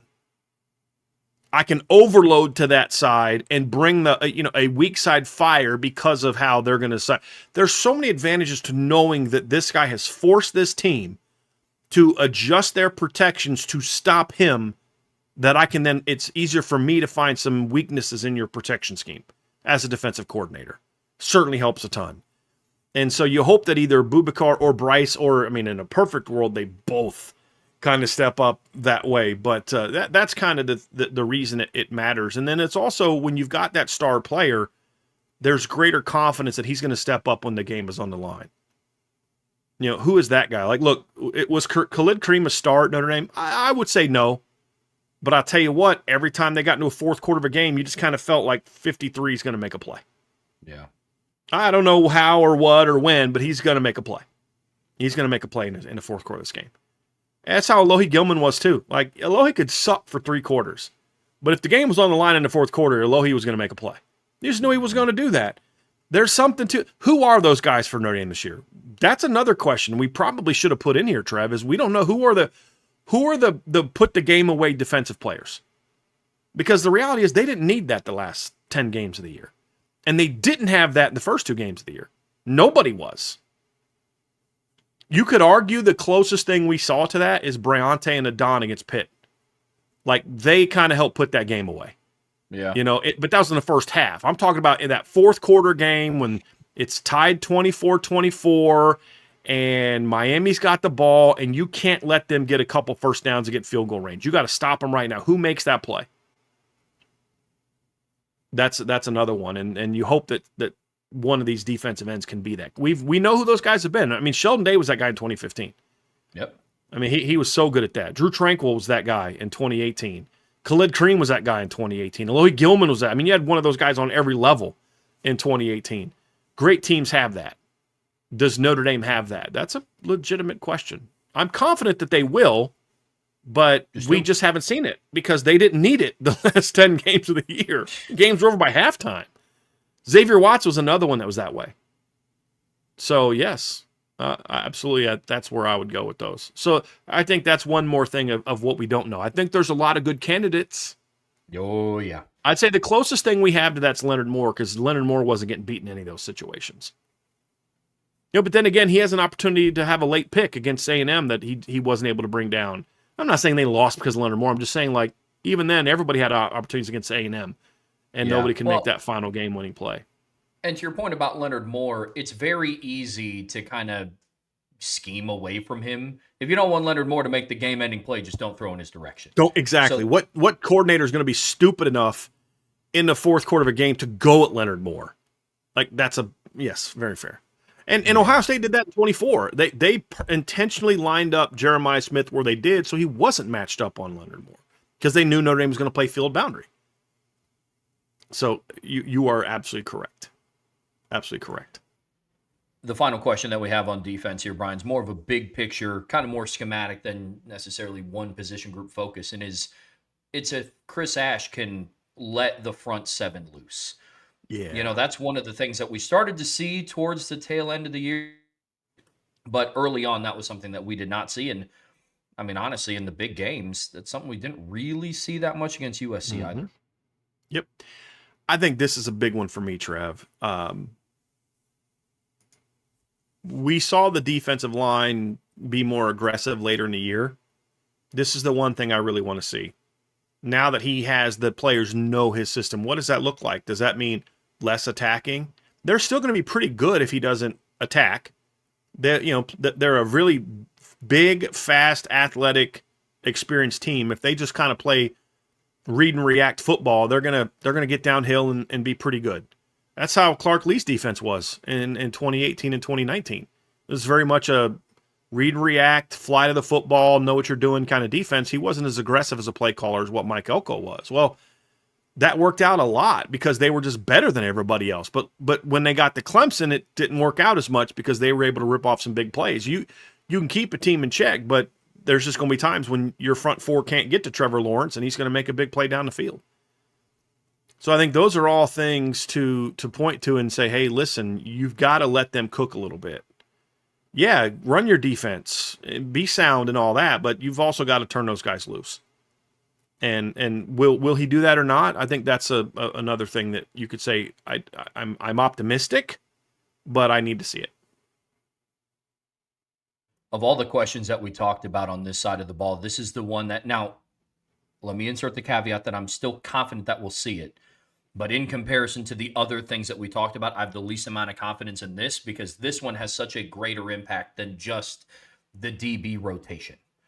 Or if one of Bubakar or Bryce elevates to that Colin Simmons level, or what the in-game operation is going to be for the assistant coaches. Because to some varying degree, I feel confident in Charlie Partridge to a degree because he's had to do it at places like Wisconsin and Pitt, and he has NFL experience and so on and so forth. Whereas with Chris Ash, it was literally a dichotomy between the first half of the season and in big games versus you don't impress me by letting the front seven loose against Boise State. That's something that should have been done against Miami and A&M, so it's going to be a big piece. I'm with you completely. I will say I do still have confidence that it's going to happen because now he has a sample size of what it looks like on this defense when he does let it loose, but I just got to see it, especially on the 17th of October, November 7th, and November 21st. It's going to be a big piece. I'm with you completely. Agree. Brian, it's time to talk about the players on the defensive side of the ball that have to step up this season on the Irish Breakdown podcast, brought to you by our friends over at FanDuel. And we had this conversation on offense, and this isn't a conversation that's about this is your last chance or this is it's now or never. That's not the kind of conversation that we're having. This conversation is more so there's a lot of expectations with this unit. Notre Dame is one of the favorites to win the national title, and a lot of major outlets, not just us, think that Notre Dame has one of the best defenses in the country. In order for that to come to fruition, there's a list of players that have to rise to the occasion and do that. That's one of our biggest beefs with a lot of these, preseason lists. When, back in May and June when all these magazines were coming out, so you're going to have Notre Dame's D-line second, but not a single one of them is any sort of All-American on your first, second, or third team. Right. It's like, okay, their linebacker room is number one overall in the country, and the only guy that's a second-team All-American is the one coming off of an ACL injury. What are we doing here? Right. Who started 2 games last year when they went to a 4-3 defensive look? Yeah. Right. So this conversation is geared towards same with the safeties. Individual. Yeah. Same with absolutely. The safeties. Yeah.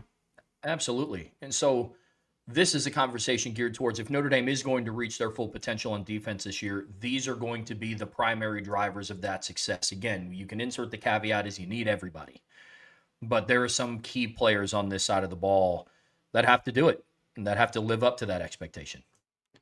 Trevin, I think it starts up front. Look, there's a lot of things that we know.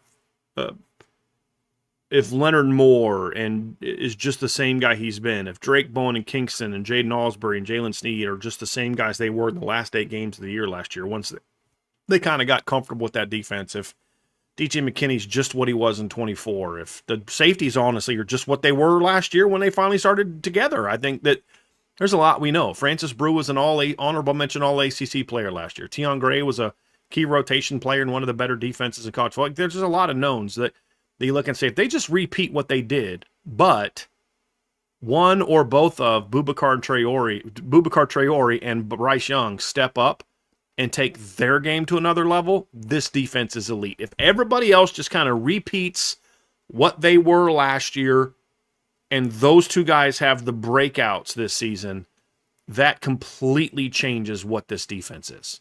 Even if it's just one of them has a star breakout, like Bubakar goes from, 10 tackles for loss, 6.5 sacks to, 15 and 10, 15 and 11, and he's an All-American caliber guy. And Bryce just goes from what he was last year to, 9 TFLs and 4.5 sacks. That's a big jump for this team. He had 2 and 2 last year. If they both have the breakouts they're capable of, that completely changes the game. Now you're talking about where that gives this team a chance to have the best defensive line in college football, which I don't think you can say with certainty they have. We think that they have a chance to, but I think we had them, second?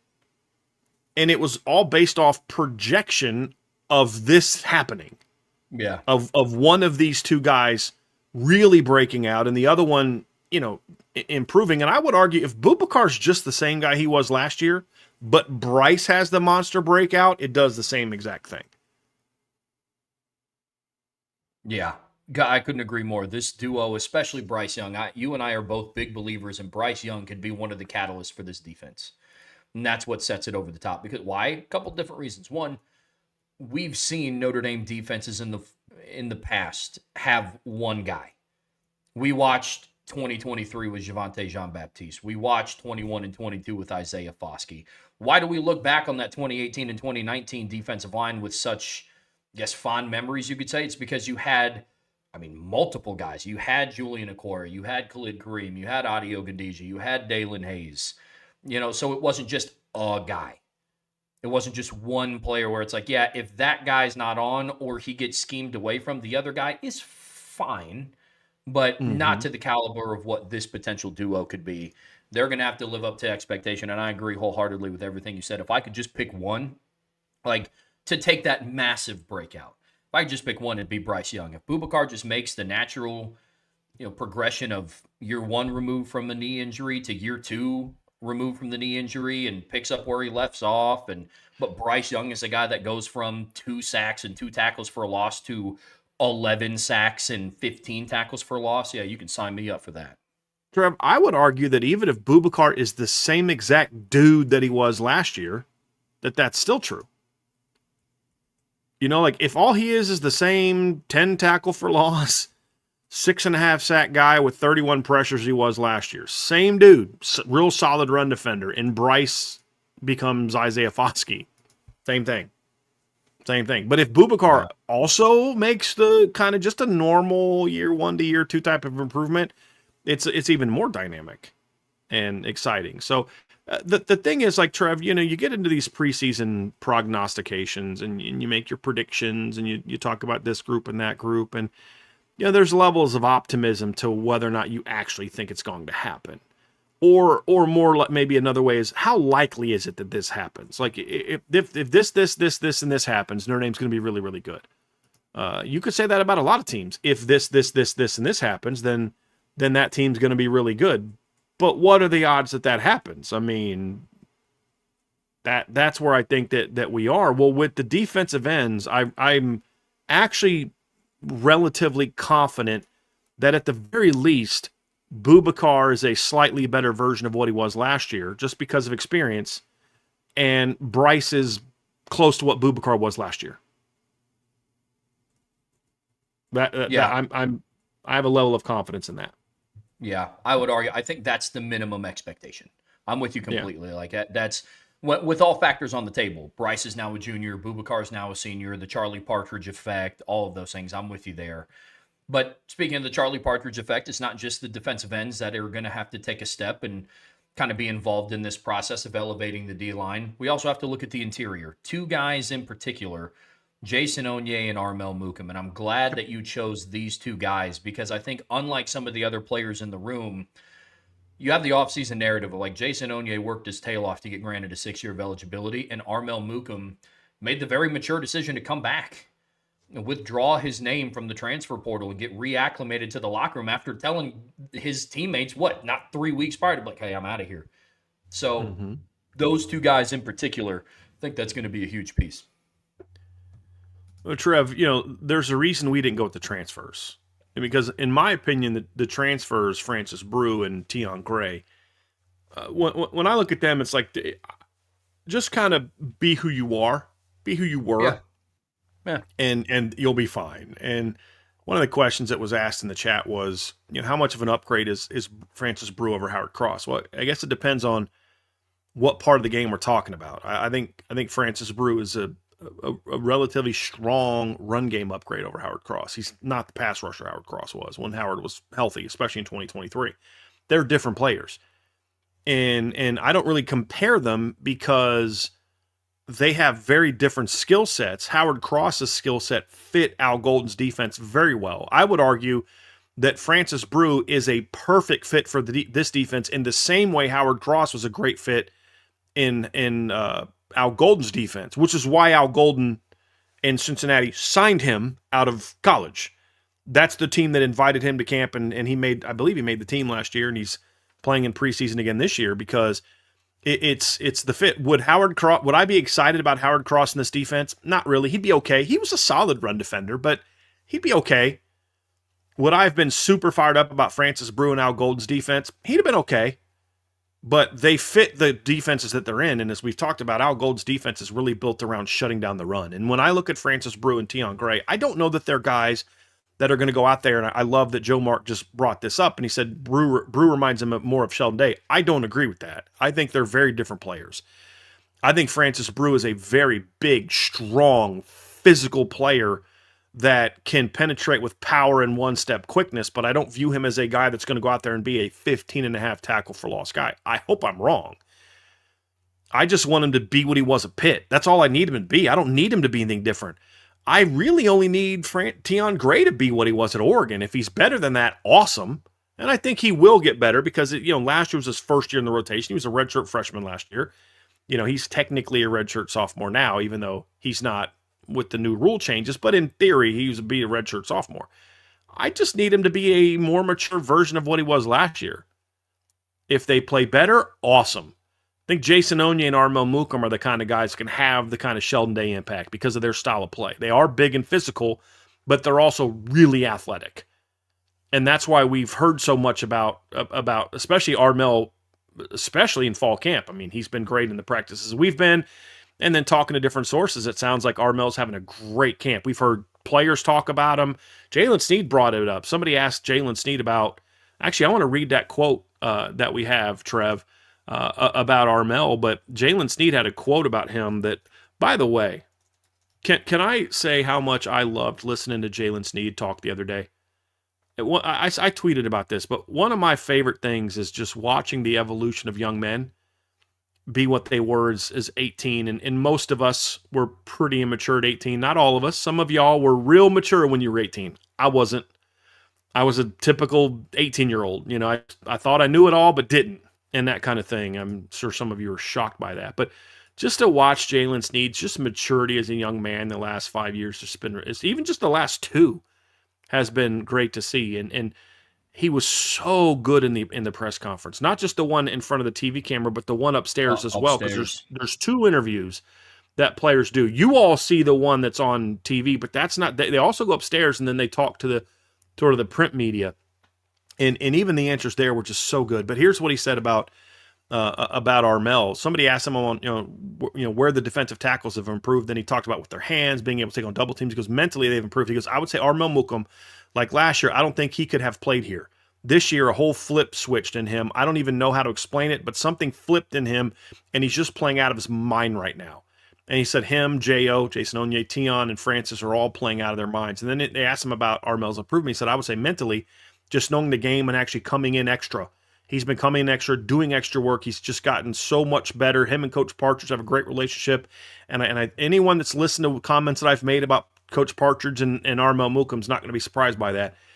He said, I just think when you have a great relationship with a coach, all you do is get better. And he's been coming in every day and trying to get better. I feel like that's one of the biggest things. He's just been going every day, one day at a time. He's just not trying to do it all in one day, just one day at a time. He's trying to get better. I feel like that's his biggest testament. People will say, well, did Al Washington not like Armel Mukam? I think that question right there, that answer sums up it's not about as much about Al Washington and Charlie Partridge. Obviously, Charlie Partridge came into Notre Dame with a very high opinion of Armel. Well, I've told you guys a story about that. Well, who was the coach that told me? It was Al Washington, who always loved Armel's talent, but he needed to see Armel believe in himself, and he didn't. That's why Jalen Sneed says a flip is switched. And I think that whole going into the portal, coming back thing was exactly what Armel needed to, you got an opportunity here, man, to do something special. And they've been wanting you to be that guy for a while. Now it's up to you, not Al Washington, not Charlie Partridge. It's up to you.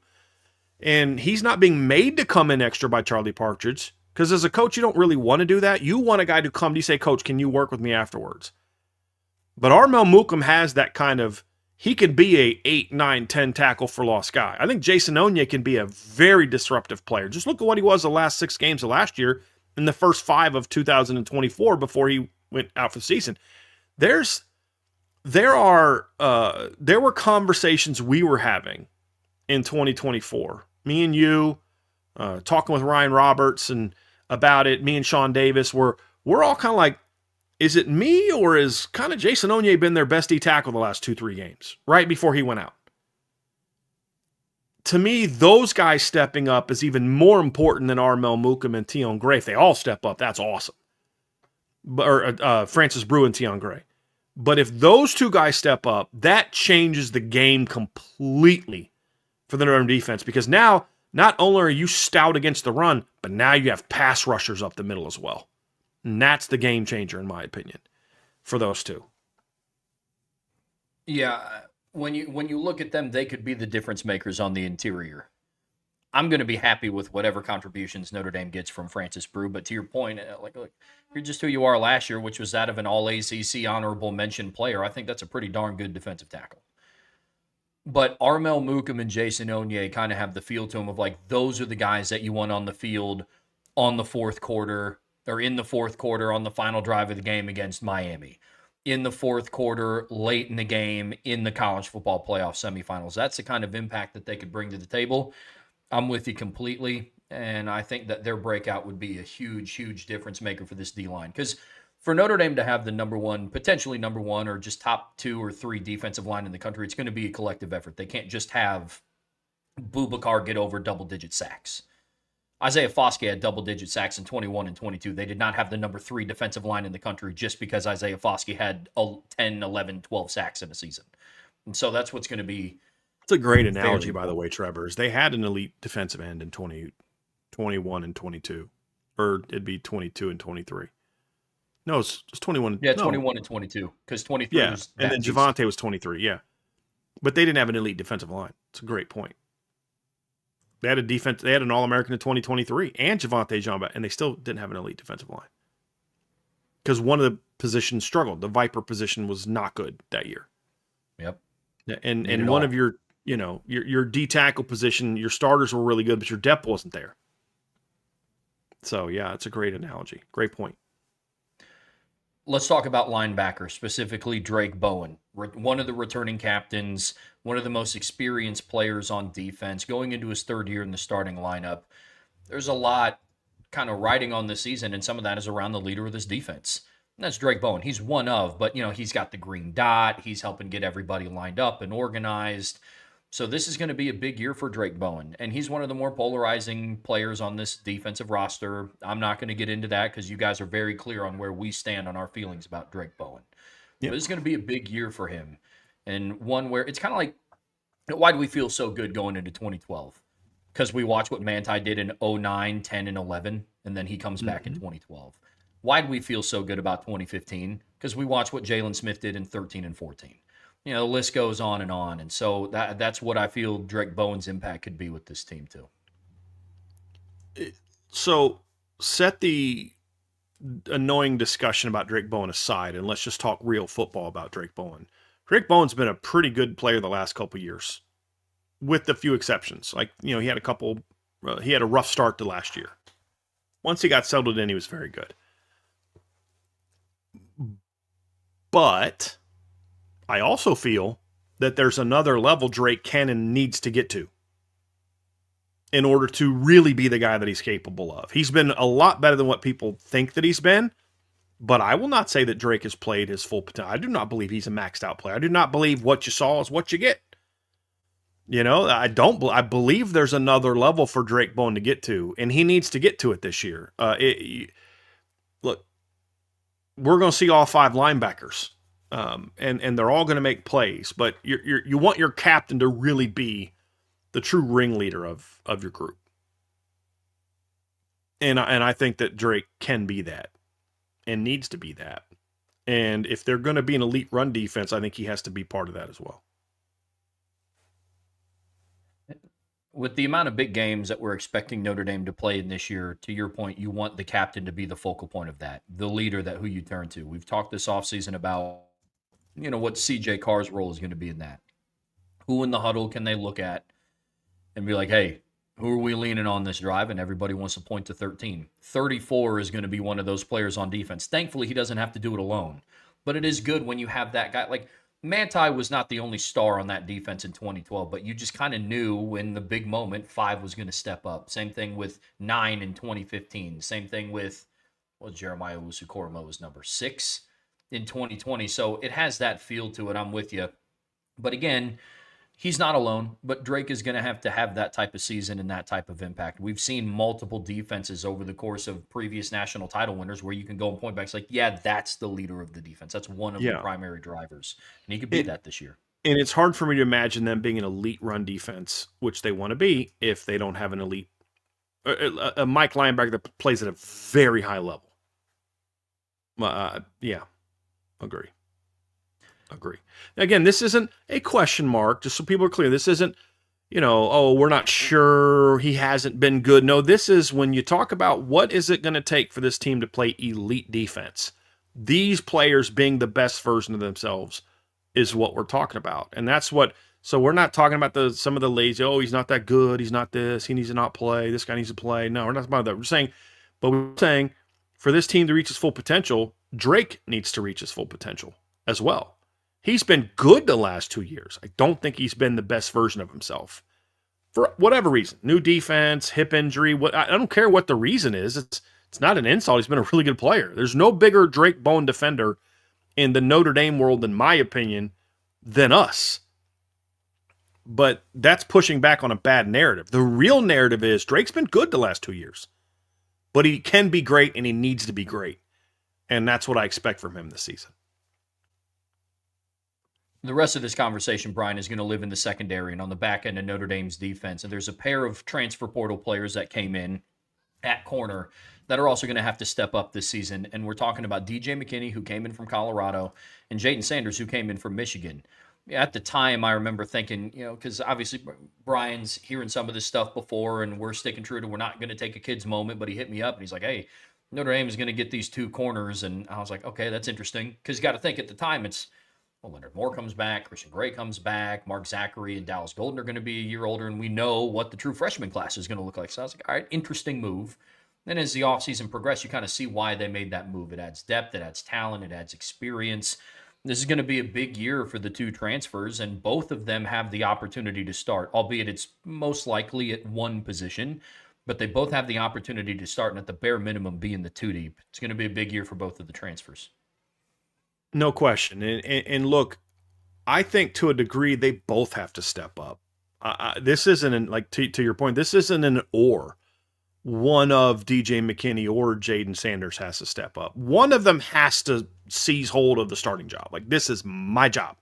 Not I'm starting because of the two of us that struggled. I struggled the least. But no, I won the job. But whoever doesn't win the job is going to be a very important part of this defense this year, because of the way that Notre Dame likes to rotate, and because of I'll just be honest. Here's what I'm hoping for. I'm hoping DJ McKinney beats out Jaden Sanders. And there's two reasons for that. One is the best version of DJ McKinney, in my opinion, is elite.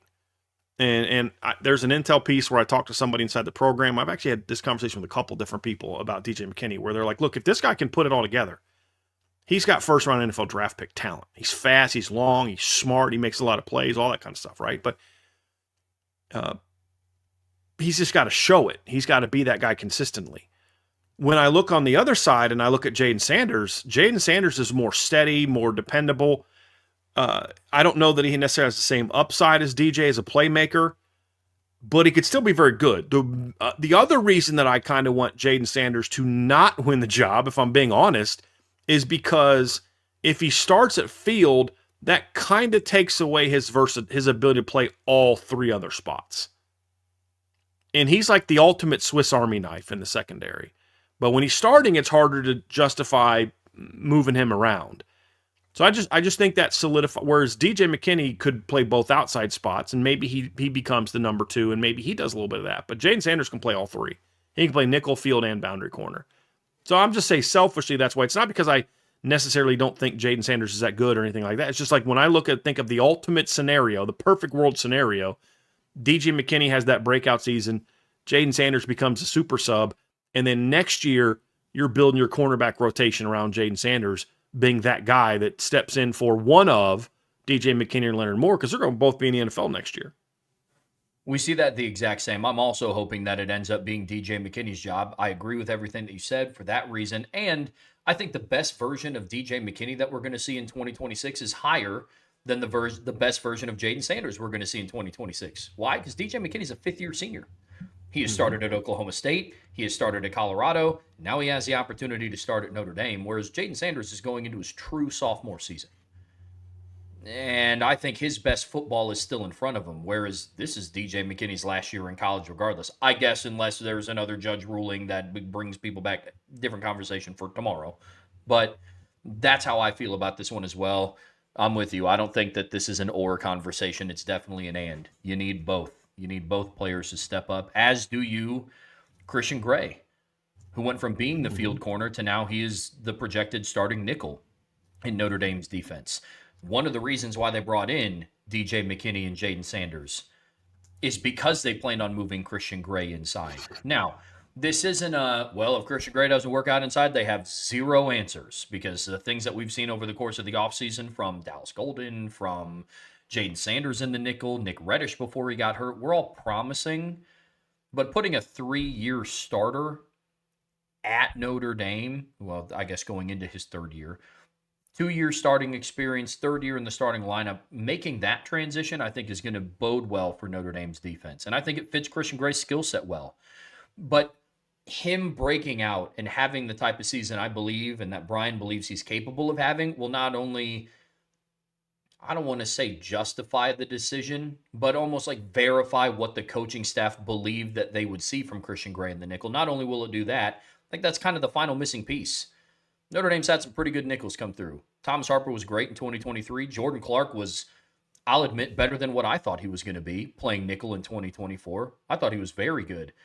Last year, one of the positions that hurt Notre Dame, especially in the biggest games, was nickel. Devontae Smith wasn't able to stay healthy, and Carson Hobbs couldn't get the job done.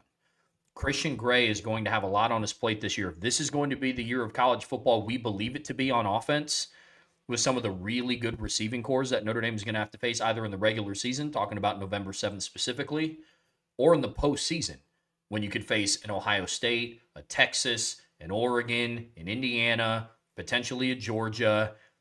You're going to need your nickel corner to be that guy. And I'm happy that it's one of the most experienced returning players coming back. But it's going to be a big year for Christian Gray, and he's going to have to live up to that expectation and kind of back why the coaches made the decision that they made after moving a 2-year starter field inside the slot. Yeah, and to answer a question, this is a fair question from Irish Dragon. He says, "Was Gray's move to nickel due to getting Sanders McKinney, or was the plan for Gray the driver for getting Sanders and McKinney?" I actually know this one because I was told this before anybody knew that they were going after DJ McKinney and Jaden Sanders.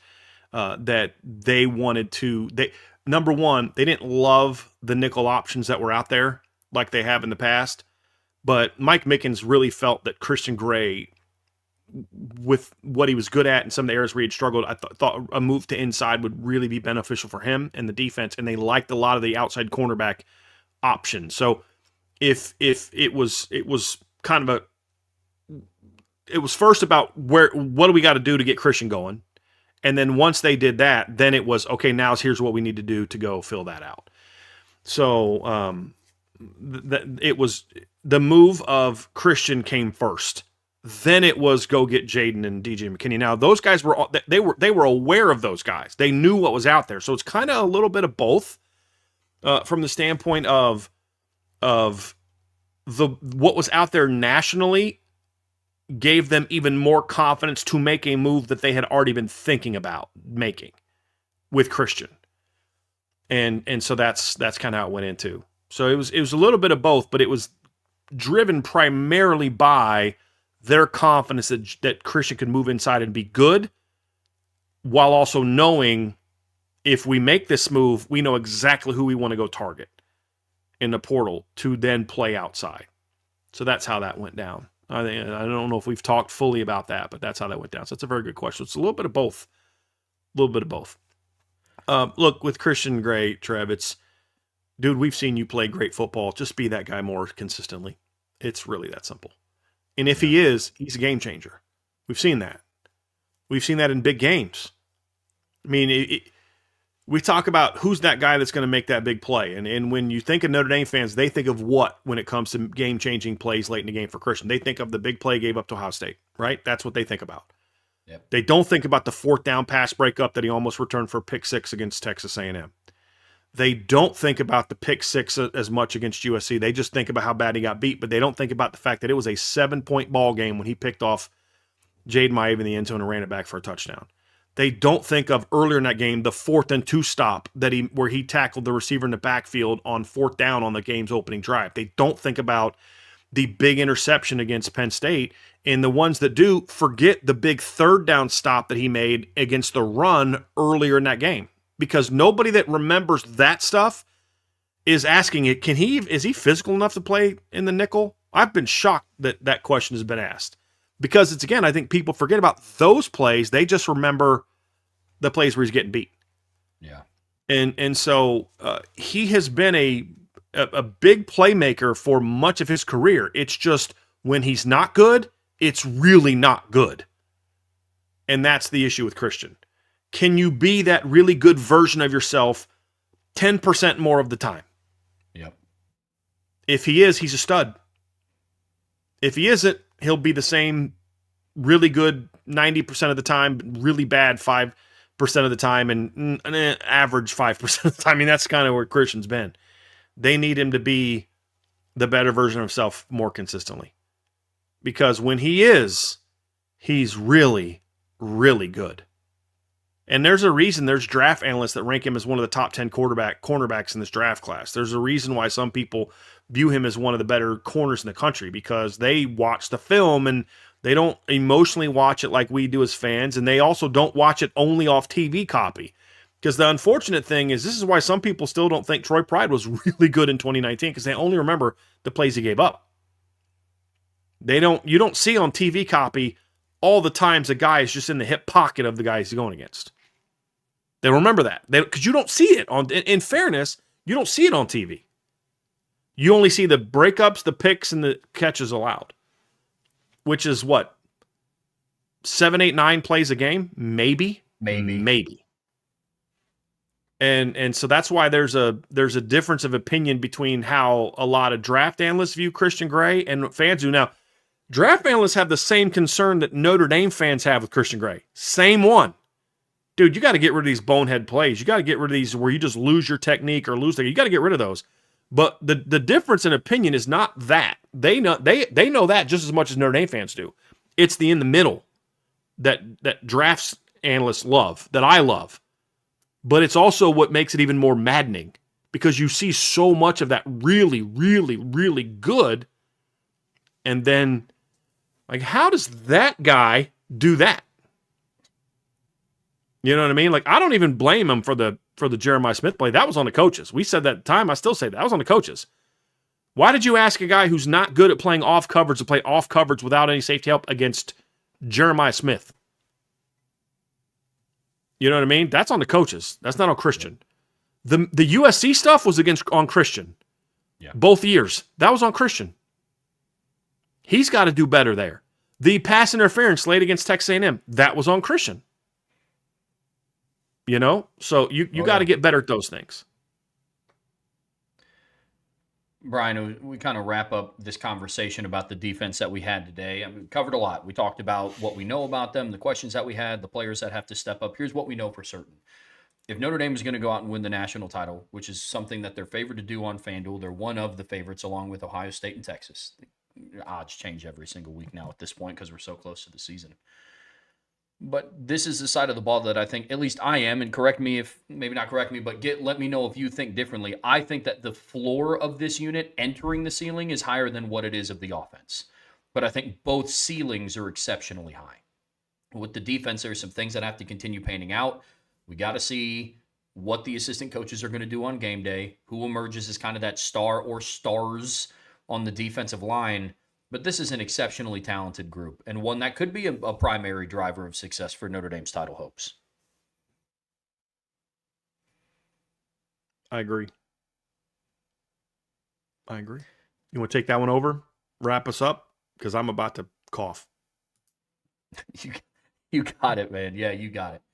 Yeah, this is going to be a side of the ball that I think that will be able to be relied on, and that I think is going to have to be relied on, especially when you're facing the type of offenses that we believe that Notre Dame is going to face this year, regular season and in the postseason. But it's going to be a big year for Chris Ash. It's going to be a big year for the rest of this Notre Dame defense. But again, sometimes what we talk about when we get into questions, it can have somewhat of a negative connotation. These aren't concerns. If they were concerns, the tone of this show would feel a lot different. Some of these things are just relative unknowns that I think we're going to find out relatively quickly. And that bodes well for a lot of Notre Dame fans, and it bodes well for Notre Dame's defense, that's for sure. Hey, you set me up perfectly for that, dude, but I could just feel it coming on. Like if I start talking, I'm gonna. Dude, you're yeah, good. That was me bad. earlier in the show. I switched over to a different point. And I was like, "Oh, what do you think about this, Brian?" And Yeah. then I could feel it, dude. I could feel it. Yeah, I could feel it. I could feel it. So no, you're correct. There's a lot to like about this defense. It's just if these areas that we think can be good actually are good. It's I just with some of these I want to stop it. I want it to stop being I think. I think Yes. Christian Gray can be elite. I think Drake Bowen can be this. I think I just want it to be they are. I don't think Leonard Moore is an elite player. I know. We all know he is.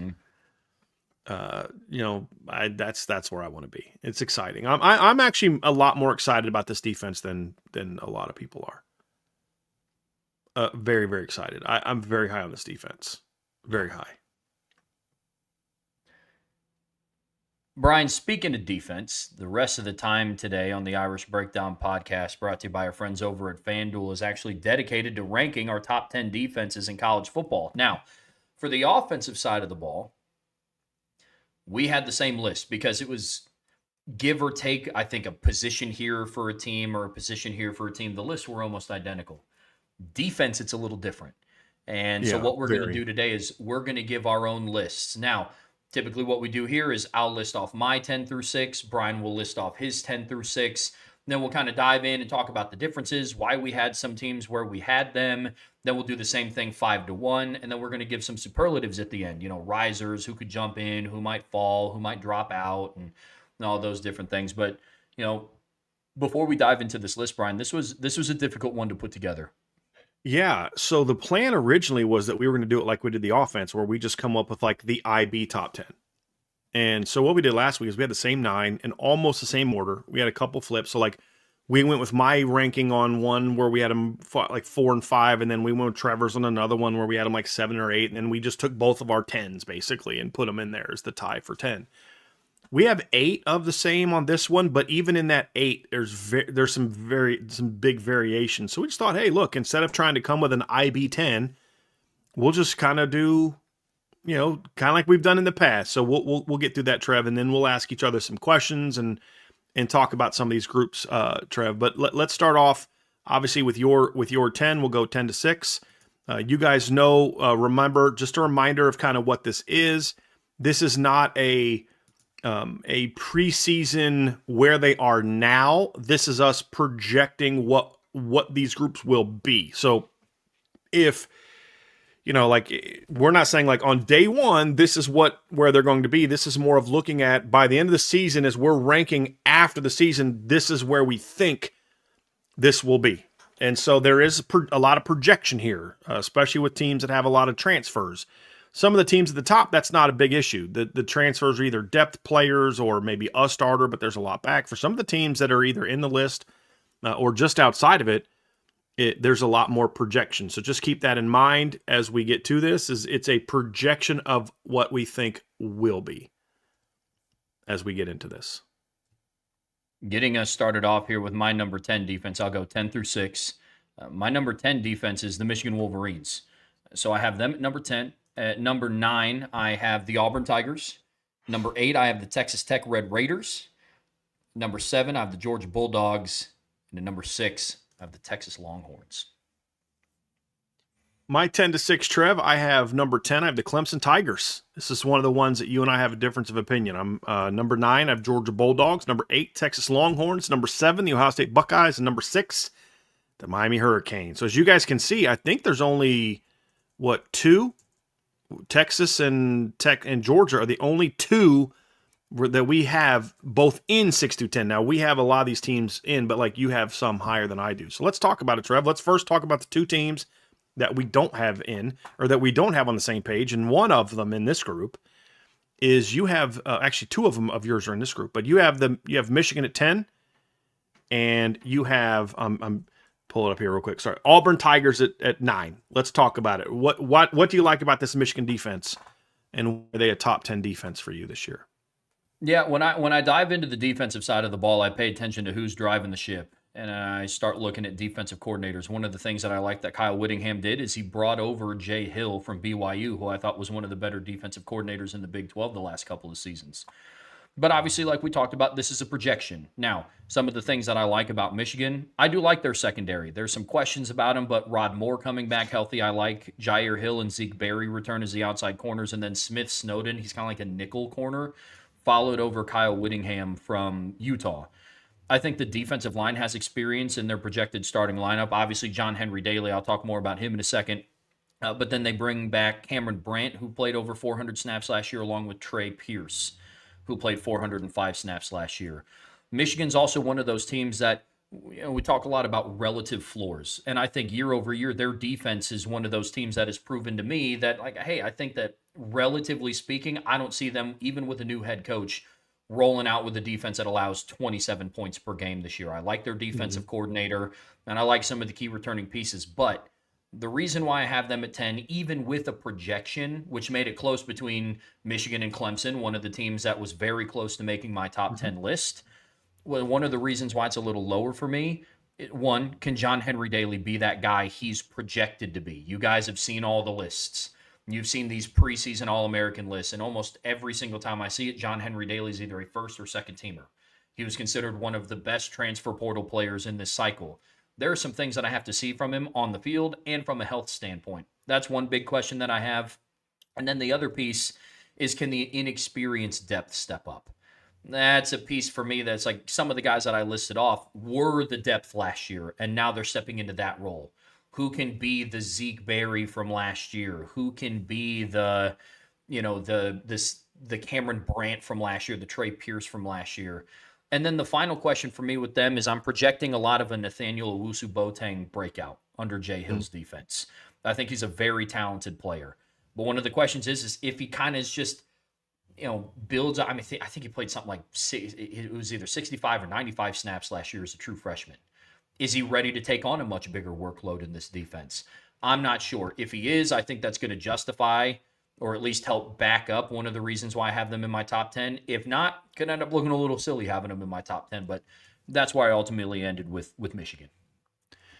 That's kind of how I feel about Clemson, to be honest with you, Trev. We share a pretty similar opinion. I'll say this about Michigan. Here were my concerns about Michigan and why I didn't have. I think their secondary is going to be outstanding. I really like the secondary. I think you nailed their secondary evaluation. But a lot of the things that you like are also reasons why I don't have them in, because there is so much projection from guys who just haven't really played a lot of football. The other one is their defensive line has to show me. I'm not as quite as in love because I'm concerned about some of the things I heard about how John Henry Daly's knee checked out in the portal from certain doctors about their being concerned about just how strong it would be this season and just how healthy he would be this season. If I was more confident that he was going to be 100% the guy he was last year, I might have had a tougher time leaving them out. That was a bit of a concern for me as well. But I think you nailed the analysis. With Clemson, number one, you're going into year 2 of the Tom Allen defense. That's big for me. I think they're going to have a much better understanding of what he wants. I also see this defense, and I feel this way about Alabama, even though I don't have Alabama in my top 10, where I think some of the guys they lost, it's going to end up being like addition by subtraction. Because I think you had some guys in this defense last year, some that went to the NFL. I've talked about Peter Wood, some of the others jumped in the portal, that I don't think were in it. They weren't locked into doing being team players last year. They were about, I'm going to get me mine. And I think those guys are gone, and I think that's going to benefit them. And I look at the D-line, they don't have the same, star power outside of Will Helt that they had last year. You had Will Helt from the portal. You also had Peter Wood. You also had TJ Parker. There's a lot of hype about DeMonte Capehart. You had a lot of hype about the Clemson defensive line. I think this is going to be a sneaky good defensive line this year, Trev. I'm high on Vic Burley. I think he has a bit of a breakout to where he's going to be a really good good solid plugger up the middle of D tackle. I think Amari Adams is another guy that I like. Young player, second year guy. I think he's going to have a bit of a breakout this year. He was a big time player. He'll be a sophomore this year, his former 5-star recruit. I'm also super high on Jaheim Lawson. He finished last year really well. And I think Jaheim is going to have a bit of a breakout for them as well, along with Will Helt. So I don't think teams are going to be able to kind of game plan for him. I think their linebacker core is going to be pretty good. They obviously have Jeremiah Alexander coming back after he transferred before the 25 season from Bama. Sammy Brown's, considered by a lot of people to be one of the better linebackers in the country. But here's where I think people are sleeping on Clemson. I'm not saying you, Trev, because I know you and I have had this conversation. People keep talking about how, and if Dabo doesn't, embrace the portal, he's going to have some problem. I'm like, dude, have you seen his secondary for 2026? It's made up a lot of portal guys. In fact, 3 projected starters this year are portal guys. They got Elliott Washington, who was a 2-year starter at Penn State, out of the portal. They got Jerome Carter from Old Dominion out of the portal, who's a very good football player. And they got Chris Myrick out of the portal as well, who's been at a couple different places. I believe he was at Southern Miss last year. Yes, he was at Southern Miss last year. Very productive player for Southern Miss. And then, of course, they got Donovan Starr out of the portal as well. From Auburn, he was a depth player. They got Will Helt out of the portal last year. So Jeremiah Alexander, they got out of the portal last year. So they've gone to the portal more, to the point where, Ronan Hannafin, who I believe had an injury last year, is not even, he's battling for a starting job or, a spot in the rotation. So I actually think this is going to be this defense will be what last year's defense was supposed to be, in my opinion. And I think big time is because there's going to be more buy-in. But they're not buying in with some solid players, that are going to play out of their minds. There's really talented players there that I think are going to be more bought into what Clemson's trying to do. And that's why I'm much higher on the Clemson defense than I was last year, Trev. We both have Georgia. Both have the Bulldogs in the top. Almost gave away your top 10. We both have Georgia in the bottom half of the top 10. And I think we have the same reasons why. We both love their secondary. We both love their linebacking core. I think their defensive line is going to be very good at stopping the run. I don't think you can be a truly elite top 5 defense when your front is as bad at producing pressure as theirs was.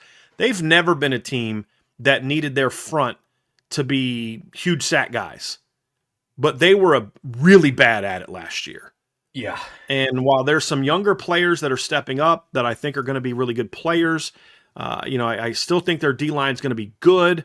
I'm very high on Gabe Harris Jr. I think Elijah Griffin has a chance to be a stud. There's just a long way to go from what they were to where they need to be in the top 5. And so I'll talk more about them here later, but that's why I have Georgia a little bit lower. Trev, is that similar to why you have the Bulldogs a little lower on your list as well?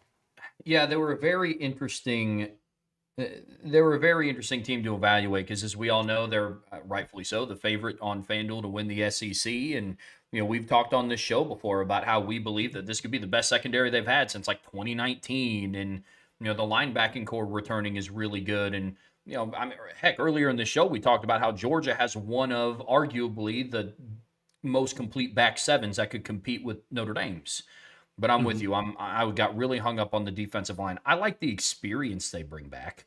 As far as like snap wise, Gabe Harris, Elijah Griffin, Quintavious Johnson, he kind of plays that like outside linebacker, DN type of role, traditional edge player in a 3-4 defense. But yeah, that's what made it really hard for me to rank them any higher than, I believe I had them at 8th. You had them at 9th. It's projecting forward. They have a lot.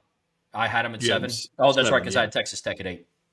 Yep. So that's what kept them in the bottom half of my top 10, because I'm willing to do some projection, but when you return a core of players that were not, I guess, as productive in the previous season, it's hard for me. But this year they're going to, even though they have the same defensive coordinator and the same head coach, and so that's where I got hung up with on Georgia.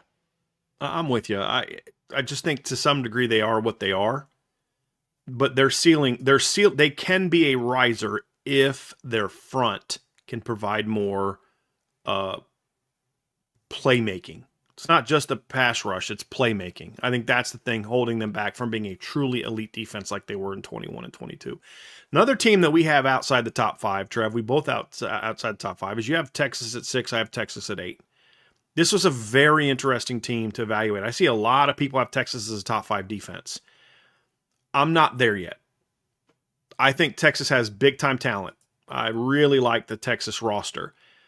There's a few things for me. And look, last year, Texas was not very good on defense last year, but they were really good on defense in 2024. So it's not like they have this like long history. Like, there's more question marks for me about their offense stepping up than their defense. I mean, like I said, they struggled a little bit at times last year on defense, but their defense is the reason they made it to the semifinals and had a chance at the end of the game. I mean, they held Ohio State to 21 points. If you can't beat Ohio State holding them to 21 points, you're not going to beat Ohio State. You know what I mean? Like, it's just not going. That was a great job that they did in that game. Last year was a little bit of a different deal. There's a couple things I love about Texas. I'll talk about those first. I think that they have impact talent. Obviously, you've got Colin Simmons. I love the Rasheem Biles pickup, getting him from Pitt. And I think their secondary has some really high-level young players ready to step in. Cade Phillips and Grayson Littleton were both true freshmen last year that played a lot of football. Very talented players. Cade Phillips, I believe, or maybe it was Kobe Black jumped into the portal, and they convinced him to come back. He gives them great depth. I mean, you look at their depth chart, Trev. Their cornerback room is loaded. Yeah. With talented young players. And they got John Meredith to reclassify, so he'll be part of their team this year. I love their cornerback room. Yes, it's young, but I don't know that I care as much about youth at cornerback as I do like safety or D-tackle or something like that. Their safety room is going to be good. I don't, how good will it be? We'll find out, but it's at least going to be very good. Bo Masco's a nice pickup out of the portal. I don't love that one. He's one of their outside corners, and then obviously Grayson Littleton will be in the slot. But overall, I think they have a very good secondary, very good linebacker room. Colin Simmons is a dude, but a couple things. Their D-tackle room still has to prove a lot to me. I think it's going to be improved. But I watched Ian Jeffrard, who's supposedly like this answer, be part of a defense that just sucked last year. And so he's got to prove it a lot to me. And Lance Jackson's very talented, but he's got to also prove to me that he can kind of be that guy. They have good depth there, though. I love the depth there. But the final piece for me is, how's Will Muschamp going to be as a defensive coordinator in this modern game? Yeah. That's a big unknown for me. Now, last year I had a similar unknown about Matt Patricia, and their defense was elite at Ohio State. But Ohio State also played like nobody that was good on offense until like the postseason. But even then, they held Indiana to 13 points and Miami to, Miami have 17 offensive points, right? They had a pick six. They had, 17 offensive points. You can say they didn't play anybody in the regular season, which I did, but they also gave up 15 points a game against the offenses of Miami and in Indiana as well. So clearly he answered those questions. Will Muschamp do the same? I don't know. We're going to find out. But that's why I have Texas a little bit lower. I still have some question marks about how good their front is going to be, and then how well they're going to play in some of the bigger moments, especially when they play a real physical team, because that's been a little bit of their kryptonite the last couple of years, is what they do when they play really physical football teams. That was one of the reasons that also kept Texas out of my top 5, is because on paper, they're kind of like depth chart warriors in that, like, you look at, Ian Geffrard is, 6'5", 380 pounds. I got Colin Simmons. He's a consensus preseason first-team All-American. Rasheem Biles is generating a lot of attention. And, you bring back safeties like you were talking about. Excuse me. You bring back, on your interior, Hero Kanu, Murad Watson comes back, Lance Jackson comes back on the edge. January. So on paper, it's like, this team is loaded. But I've also said that about the teams that had Andrew Makuba and Malik Muhammad. Yeah, they were loaded. Exactly. They were loaded last year, too. Right. And then you pop in the film, and it's like, well, where's the physicality that I was expecting this defense to bring? Does Will Muschamp bring that? I have no idea. And I don't know if it's Pete Kwiatkowski that was not the one bringing that to the table, or if it's the guy driving the program bus and Steve Sarkisian. So that's what kept him out. Just based on talent alone, I believe them to be a top 10 defense. But they have a lot of questions to answer as far as the physicality in the game, how they're going to be able to handle the significant losses. Because I'm with you. I like the young talent in the room. but in the cornerback room, but they do have a ways to go before they replace some of the guys that I just mentioned. And I think the safety Yep. room doesn't have as nearly high of a ceiling as when they had, guys like Andrew Makuba and Andrew Taff, and so curious to see how that pans out. But I'm with you. I'm with you on Texas. I'm with you there. One of one of the other teams that we had a difference in here too, Brian, is I had the Auburn Tigers in my top 10 as the number 9 team. And again, look, I'm very high on Auburn this year. And come January, I'm either going to look like a clown or I'm going to look like Nostradamus. Yeah. But I'm really high on Auburn this year, and one of the big reasons why is on defense. I didn't rank them in my top 10 on offense. They were a sleeper team for me because I think they have a very talented backfield, but a lot of portal guys. It's Mm-hmm. not necessarily the case for Auburn's defense because I think one of the best things that Alex Golesh did, excuse me, was he was able to retain defensive coordinator DJ Durkin. He still has some things that he has Mm-hmm. to prove to me, but I think that helped maintain continuity on the defensive side of the ball. You return one of the best linebackers in the country in Xavier Atkins. I think you return Who is experience. so Dude, he's good. he's so And he good, should be. He's like man. 6 foot, 210 pounds. He's not very big, but he is fast, smart, and athletic, dude. He packs a punch for a Yeah, he 210 does. pound kid. Yeah, he absolutely does. And, you return experience in the secondary with Rayshon Pleasant and Caleb Harris and Eric Winters, Sylvester Reed Smith. They picked up Andre Jordan out of the portal from UCLA. I'm kind of like how you feel with that Rutgers pickup from I believe what team? I Bo think that's Masco. Texas. Yeah, Yeah. Bo For Texas, Masco. yeah. Yeah, like I kind of feel the same way about Andre Jordan's pickup from UCLA. Like he's a fine player, he has experience, but that's kind of what leads into my questions. One of them for Auburn is, can your pass defense improve? They were top 10 in the country last year in rush defense, but 90th in pass defense. So you bring back experience, but it's kind of like the reason why I kept you at 9 is like, okay, like yeah, that experience was that of the 90th ranked pass defense in the country. And then the other piece to me is who steps up And, as and, on the and they edge. had that 90th ranked pass defense despite holding Ball State to 71 yards passing. Yeah. Yeah, absolutely. I mean, and so the other piece to that is, are they going to be able to replace Karrion Crawford and Keldrick Falk? They combined last year for 73 pressures, 20 hits plus sacks on the quarterback. And so there's some meaningful production, but I think another year DJ Durkin. Plus, I think they're going to be helped out more significantly on the offensive side of the ball this year. I think that hampered Auburn a little bit. Their defense was on the field quite a bit last year because the offense was just not good unless they played very bad teams. Yeah.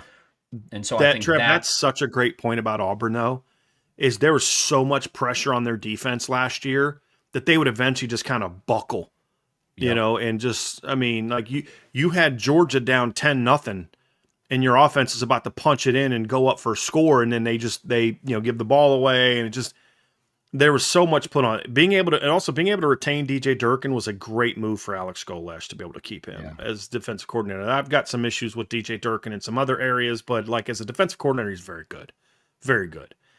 But I love their back seven actually, Trev.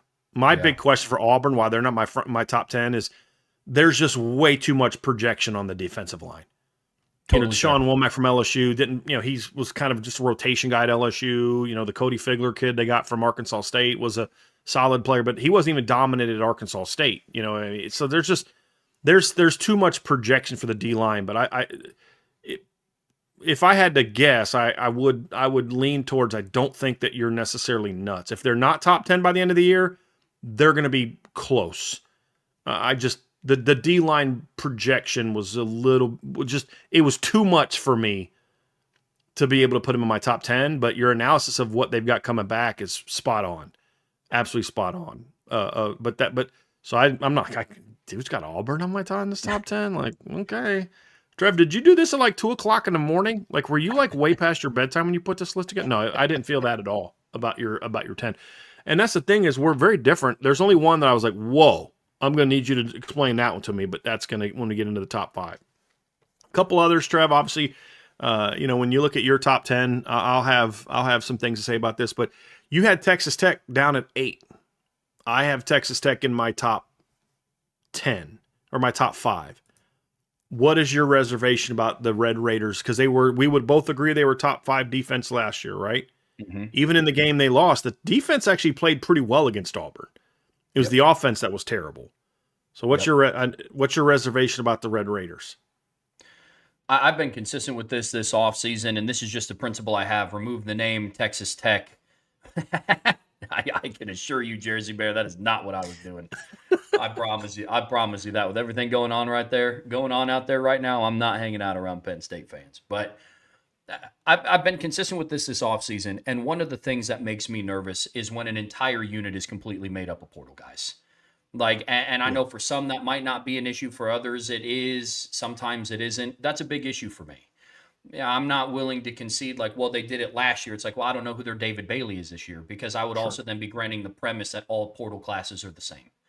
And sure. that was a big thing for me to overcome, and that all four of these portal guys from all four different schools. Now, I like the fact that, oh gosh, what's his name? AJ Holmes Hmm. comes back. He's That's a a dude. big piece. He's a Yeah, which means they massive. have more proven players coming back on the D line this year than they did last year because their entire D line was brand new last year, which is wild. Yeah, Wild. it is. It is. But that was just for me a projection that I'm not willing to make. I know that there's been sample sizes of it being done before, but I think like the IUs of the world is a little bit different than a traditional portal class, and I just that was one that I wasn't willing to make. That's was kind of my concern with Auburn. Here's why when you look at Texas Tech for me, why well, actually, I'll hold off my Texas Tech comments till I explain why I have them in my top five. Here's my so I have Ohio. That's how I am with Ohio State as far as like I need to see it with them. I could look. I say about Ohio State having them at 7, kind of like what you said about Auburn. I may look back on this and be like, dude, what the heck were you thinking? Not having Ohio State in the top 3 because they were a top 3 defense last year. But look, I still think they're going to be very good. If you're listen with all the good defenses that you and I think are out there, if you're in the top 10, you're a big time defense, right? So if I have you anywhere in the Yeah. top 10, I think very highly of your defense. There were a couple concerns I had about Ohio State. Number one is they lost 3 absolutely elite football players from last year. 3 of the top 11 picks in last year's draft were on that Ohio State defense. And Caleb Downs, who was the lowest of the picks, but maybe the best of them in college. And then, of course, Arvell Reese and Sonny Styles. They also lost some other guys that I think were very underrated, like Tyleek McDonald, or Kylie McDonald, who I just think was an absolutely big time football player for Ohio State last year. They lost Caden Curry, who didn't get drafted very high, but was a big time. Or excuse me, Cade McDonald. Tyleek was the player for Cade McDonald. They also lost Caden Curry, who was an absolute beast for them last year. 46 pressures according to Pro Football Focus last year, and 40 run stops last year in 14 games. Big time player. Was he? Did he go undrafted? 6th-round draft pick? Like he was drafted much lower because he's undersized. He's not a very big guy, but he was one heck of a college football player. And so, and then of course they also lost, their corner who what'd you say the Holding King who was Davidson much Ignoso. better last year. Much Yeah. better last year. Ended up being a 2nd-round draft pick last season. So that's a lot to overcome and still be top 5 in my opinion. That was the big holdback for me. And when I look at Ohio State, they do reload, but I don't know that they reloaded with comparable players. With all due respect to James Smith, who could end up being a really good player for them, I think he was very inconsistent at Alabama, but I think a big part of that was for the same reason that I think Keon Keeley was inconsistent. I can't be like, well, good coaching is going to get Keon Keeley going, but not say the same about James Smith. That would be hypocritical of me. I like John Walker. They've got Will Smith Jr. Edric Houston's a guy they really need to step up. They need him to finally play to that 5-star type of player. Jason Moore, from reports, having a really good fall camp. He might now finally be able to help him out. But when I look at that, with all due respect to John Walker, none of them are Tyleek Williams or Cade McDonald. I just don't see that kind of ability in them. Now, Kenyatta Jackson's a very good player. He had a great year last year filling in. I think Bo Atkinson is, again, reading reports, he's having a really good fall camp, that maybe he gets back to being like the guy he was at North Carolina. He was a really good football player, but I just don't see an elite defensive line. And then combine that with, well, I think Peyton Pierce is a darn good linebacker, and I think Christian Allegro is a darn good linebacker. To me, they're more J.D. Bertrand and Maris Leofau and Jack Kaiser type of players who are good football players. 3rd to 5th round draft pick type players. Good players. That's why I have them in the top 10. But not, Arvell Reese, not Sonny Styles type of players. Where I think they're going to be very good is in the secondary. I think they're going to remain being very good in the second. I think Devin Sanchez, it would not shock me if Devin Sanchez is better this year than David Igbinosun was last year. It wouldn't shock me at all if that's actually an upgrade, in my opinion. But there's nobody, with all due respect to Jalen McClain, guy that we're high on, guy that Notre Dame recruited out of high school, with all due respect to Terry Moore, with all due respect to Earl Little Jr., whoever they may play at safety this year, none of those guys are in the same league as a guy like Caleb Downs. I just don't see it. So I think their overall talent level just isn't quite what it was last year. It's still very good. But I think some of the things that they did last year, part of it was scheme, part of it was they had elite players. And I'm just not as high on their front seven this year as I was last year. That's kind of my concern. Yeah. And like Archer says, the LBs that can be those level dudes are the younger dudes, Riley Pettijohn, TJ Alford, Sincere Johnson. And I agree with that. Absolutely agree with that. But I don't know that 2026 is the year those guys become that. Now, we're going to have a different conversation about Ohio State next year, because they're going to lose some of their ends, but they got some really talented young ends. Kari Wilder, some of those guys are going to be, next year will be back. They're Peyton Pierce will be back next year. Plus Pettijohn will be older, Alford will be older, Sincere will be older. Devin Sanchez will be back. They'll like next year, and some of their younger, highly ranked recruits are going to be there. So we might be having a different conversation next year. But for right now, I have too many concerns, and I don't know that I see comparable players. Like last year, you lost some really good players. But you got Caden Curry, who's proven. You've got Kenyatta Jackson, who's got big time talent. Arvell Reese didn't start. Because remember, we talked about Arvell Reese before last year, Trev. We said, I know he didn't start. Cody Simon, but did you guys see this kid play last year? He's going to be a dog. So we weren't shocked that I don't see that when I see Peyton Pierce and Riley Pettijohn and Christian Allegra. I don't see that. We saw on film in 2024, Arvell Reese was a dude. He was just a dude, part of a three-man rotation at linebacker. I didn't see that from those guys. I don't think they're dudes. And that was my concern about Ohio State. So, Trev, I'll allow you to talk more about Ohio State when we get to our top five, kind of like I will for Texas Tech. But that was really the concern that I had when I broke down the Buckeyes, is they're going to be very good on defense. I kind of see bottom of the top 10 as opposed to top of the top 10, simply because I just don't think their talent level is the same as it was last year, when they had arguably the best defense in college football.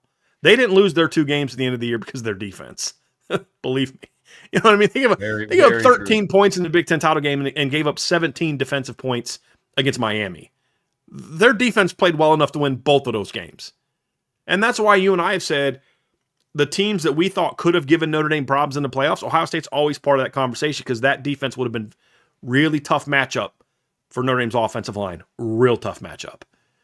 And now I think Notre Dame could have beat them similarly to what Indiana and Miami did, where their offense can't score on Notre Dame, but their defense would have been hard to move the ball on, as they were for everyone last year. I mean, think about it. They played Texas, Indiana, and Miami, and none of those 3 offenses scored more than 17 points against Ohio State. For those who keep saying, why do you keep saying 17? Remember, Miami beat them 24-14. They had a pick 6 in that game. Miami had a pick 6 in that game. They only scored 17 offensive points. So I just think they're going to be very good, but just not quite as good as they were last year. Where I think their offense is going to be better than it was last year. That's why I still have Ohio State as a top 5 team, because I think they're going to be better on offense this year than they were last year. Agreed.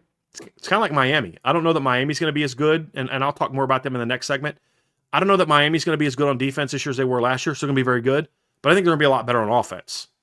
And so that's why, even though as a team I don't think there's a big drop-off, or any at all with those teams, one side of the ball is going to maybe carry the team a little bit more than the other side of the ball did. Brian, to take us home the rest of the day here on the Irish Breakdown Podcast, brought to you by our friends over at FanDuel, it's time to reveal our top 5 defenses in college football, and then we're going to wrap it all up with a quick conversation around some of the around some superlatives, who we see rising on the list, who we could see jumping in, who we could see falling out or dropping out, things like that. We just got done talking 10 through 6. I'll get us kicked off here, going 5-1. Number 5 team that we just got done talking about here, I have the Ohio State Buckeyes as my number 5 team, rounding out the bottom part of my top 5. And then I go Miami Hurricanes at number 4. I have the Oklahoma Sooners at number 3. I have the Oregon Ducks at number 2, and I have the Notre Dame Fighting Irish at number 1. My top 5, Trev, my number 5 team is the Texas Tech Red Raiders. I do think this defense is going to continue to be good. I have the Oregon Ducks at 4, and this is going to surprise a lot of people, and I'll explain why. I have the Indiana Hoosiers at number 3, a team that is conspicuously missing from Trevor's top 10, which we will discuss here shortly. And then I have the Oklahoma Sooners number 2, and I too have the Notre Dame defense number 1. I don't know that I would have put Notre Dame number 1 before fall camp. But now that we've seen some of this defense, I'm much more confident putting them at number 5. So, Trev, let's go back to your list here real quick, and let's talk about your number 5 team, because I finished the last segment talking about the Buckeyes. Let's kick this segment off with why you do still believe that Ohio State's going to be a top 5 defense this year.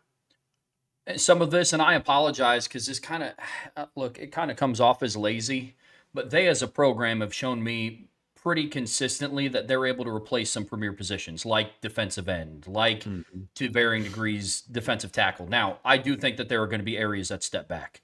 Ohio State's linebacking core is going to take a step back, with all due respect to Riley Pettijohn and some of the other players in that room. I like the talent, but the Peyton Pierces of the world, the Riley Pettijohns, the Christian Allegros, they're just not going to be Arvell Reese and Sonny Styles, 2 top 10 NFL draft picks. They're still very good players. I like the analogy that you used that they're kind of like the J.D. Bertrands and the Maris Leofows of the world. Who are good football players. Yeah. I mean, that's not an insult. Those were NFL 3rd to 4th and 5th round NFL draft picks, those 3 guys. They were all drafted. But then there's the guys they had last year who were top 10 draft. I just want to make sure that I'm not insulting. We're not insulting them when we say that. That's still pretty good. Yes, absolutely. Yeah, I'm very, very high on the secondary. There's a world where, as a unit, they don't take a step back, because I think the ground that Devin Sanchez and Jermaine Matthews going into year 2 as an outside corner will kind of make up for losing Caleb Downs, because there's no replacing Caleb Downs. Now, some of this is projecting that Trey Moore returns to like the 2024 version of himself before he got injured. I could see that coming true. And another big piece is I grossly overlooked Matt Patricia last year. I was like, I don't get this hire. Oh, yeah. We both did. I mean, I made a comment in a show one time after Notre Dame hired Chris Ash. I'll own this. I was like, yeah, we could be Ohio State and just hired Matt Patricia, whose last job in college football was as a grad assistant at Rutgers. Yeah. You know, I made that comment. We looked pretty dumb with that one, Trev. We both did. That was rough. Now, the question of why I don't have them any higher in my top 5 list, they cracked my top 5 at 5. I use the phrase a lot, they're top 5, not 5th. Ohio State is top 5 and 5th. One of the reasons why is he, I think, ran a pretty advanced form of defense last year, because he had Arvell Reese and Sonny Styles and Caleb Downs and Davison Igbinosun and Caden Curry. And how are you going to be able to do that this year with players stepping up into big roles? That's what prevented them from being any higher on this list for me. But I love the talent. And there is just kind of this factor to me of like, I've seen you do this year over year to some varying degree. There's a foundational level of what I expect from an Ohio State defense. And that's what partially played into that factor for me as well. But some of the concerns we see eye to eye on. You know, so one of our resident Ohio State fans made a comment in the chat, and he said, they lost a lot after 24, and they were still really good last year. And I completely agree with that. I relate it more to like 2023 Georgia, where Georgia in 21 was elite, Georgia in 22 was elite, and they lost players after 21, and they were still elite in 22. But it was that 3rd year where they took a big step, because they lost a lot of guys over a 2-year stretch. And that's kind of how I see it. So that, again, still think they're going to be very good, but I just, when they lost Cody Simon, I thought they were replacing him with the potential 1st-round draft pick. You know, when they lost, this guy over here, I thought they were replacing him with another dude. I just don't see that same level of dude in the guys stepping in and replacing him than I do now. That's really what it came down to for me, Trev. But to your point, it's, how do you bet against a team that's consistently in the top 5 on defense in recent years? And I don't see this being when I say step back, neither of us see the step back they had like early in Ryan Day's tenure, when they were like bad on defense before they brought in, Jim Knowles a couple years ago. It's not that. That was more of a coaching problem. And so, that's it's going to be interesting. I still think they're going to be a very good defense. I just think their strengths are going to be a little bit different this year.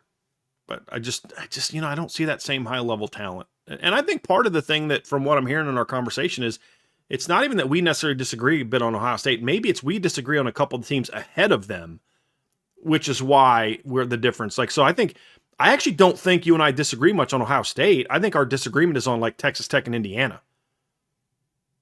I think that's fair to say, because I think we're very much on the same page. Let's talk about Miami, Trev. You have the Hurricanes number 4. I have them number 6. I'm going to let you explain why you have the Hurricanes in the top 4 or top 5, and then I'll explain why I didn't.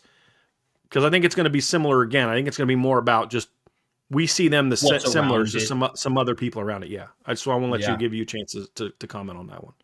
Yeah, I'm a big fan of Corey Heatherman in year 2, and he himself has a track record of putting together good defenses year over year. I mean, he had a good defense when he was the defensive coordinator at Minnesota, turned around in one season Miami's defense, which I was in game 1, bro. We're game 1, they were turned around in game 1.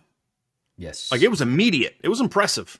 Yes, it was not like a conversation like what we had with Notre Dame of past the first 4 games, they were lights out, but it took a while to get any traction. They were immediately a very, very good defense, significantly more disciplined. I remember the call in the Notre Dame game when they had that busting coverage with Eli Raridan, and the announcer was like, shades of Miami from last year. That was like the one blown coverage play that they had. Notre Dame had to earn everything else in that game. Yes, they really did, man. I agree completely.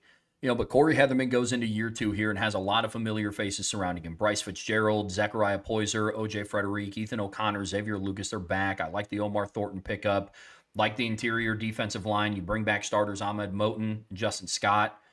I like the Keona Davis and Jarquez Carter pickups. Damon Wilson is a proven pass rusher on the edge. Linebacking core, I think, is going to be fine. I don't know if they're going to have like a Wesley Bissainthe type of player. But I think that Mohamed Toure is going to be fine. We'll see what they get from Kamal Bonner this year.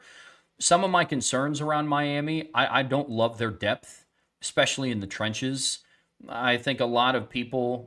especially now that Hayden Lowe, who all the Miami fans told us was going to be an absolute monster for them this year, got kicked off the team. Yeah, exactly. If this was just a ranking of starting lineups, you could argue that Miami should be higher than 4th or higher what Brian had them or higher what some other people had them. But depth is another factor for me in this ranking. And I don't love the depth in their trenches, especially at edge. I think there's also just this notion that Marquise Lightfoot is going to be one of Ruben Bain or Akeem Mesidor, and I think he has a ways to go for me.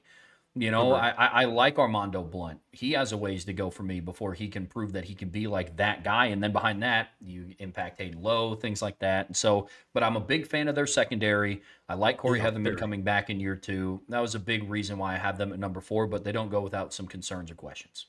Yeah, we see Miami very similarly. I had a feeling that was going to be the case. So I'm glad you kind of kicked that thing off. I think their secondary is going to be one of the best in the game. We talked about that when we ranked our secondary. I think we both had Miami, I believe, both in the top 5. It's a very good secondary. I think Corey Heatherman is a legitimate dude. I don't think last year was fluky because they were just as good in the postseason as they were in game 1. And by the time you get to games 9, 10, 11, 12, 13, 14, 15, and 16, you're no longer we just don't have enough film on what he's going to do with these players. You know exactly what he's going to do. There's just nothing you can do about it. I mean, just lock down Texas A&M, shut down Ohio State's offense.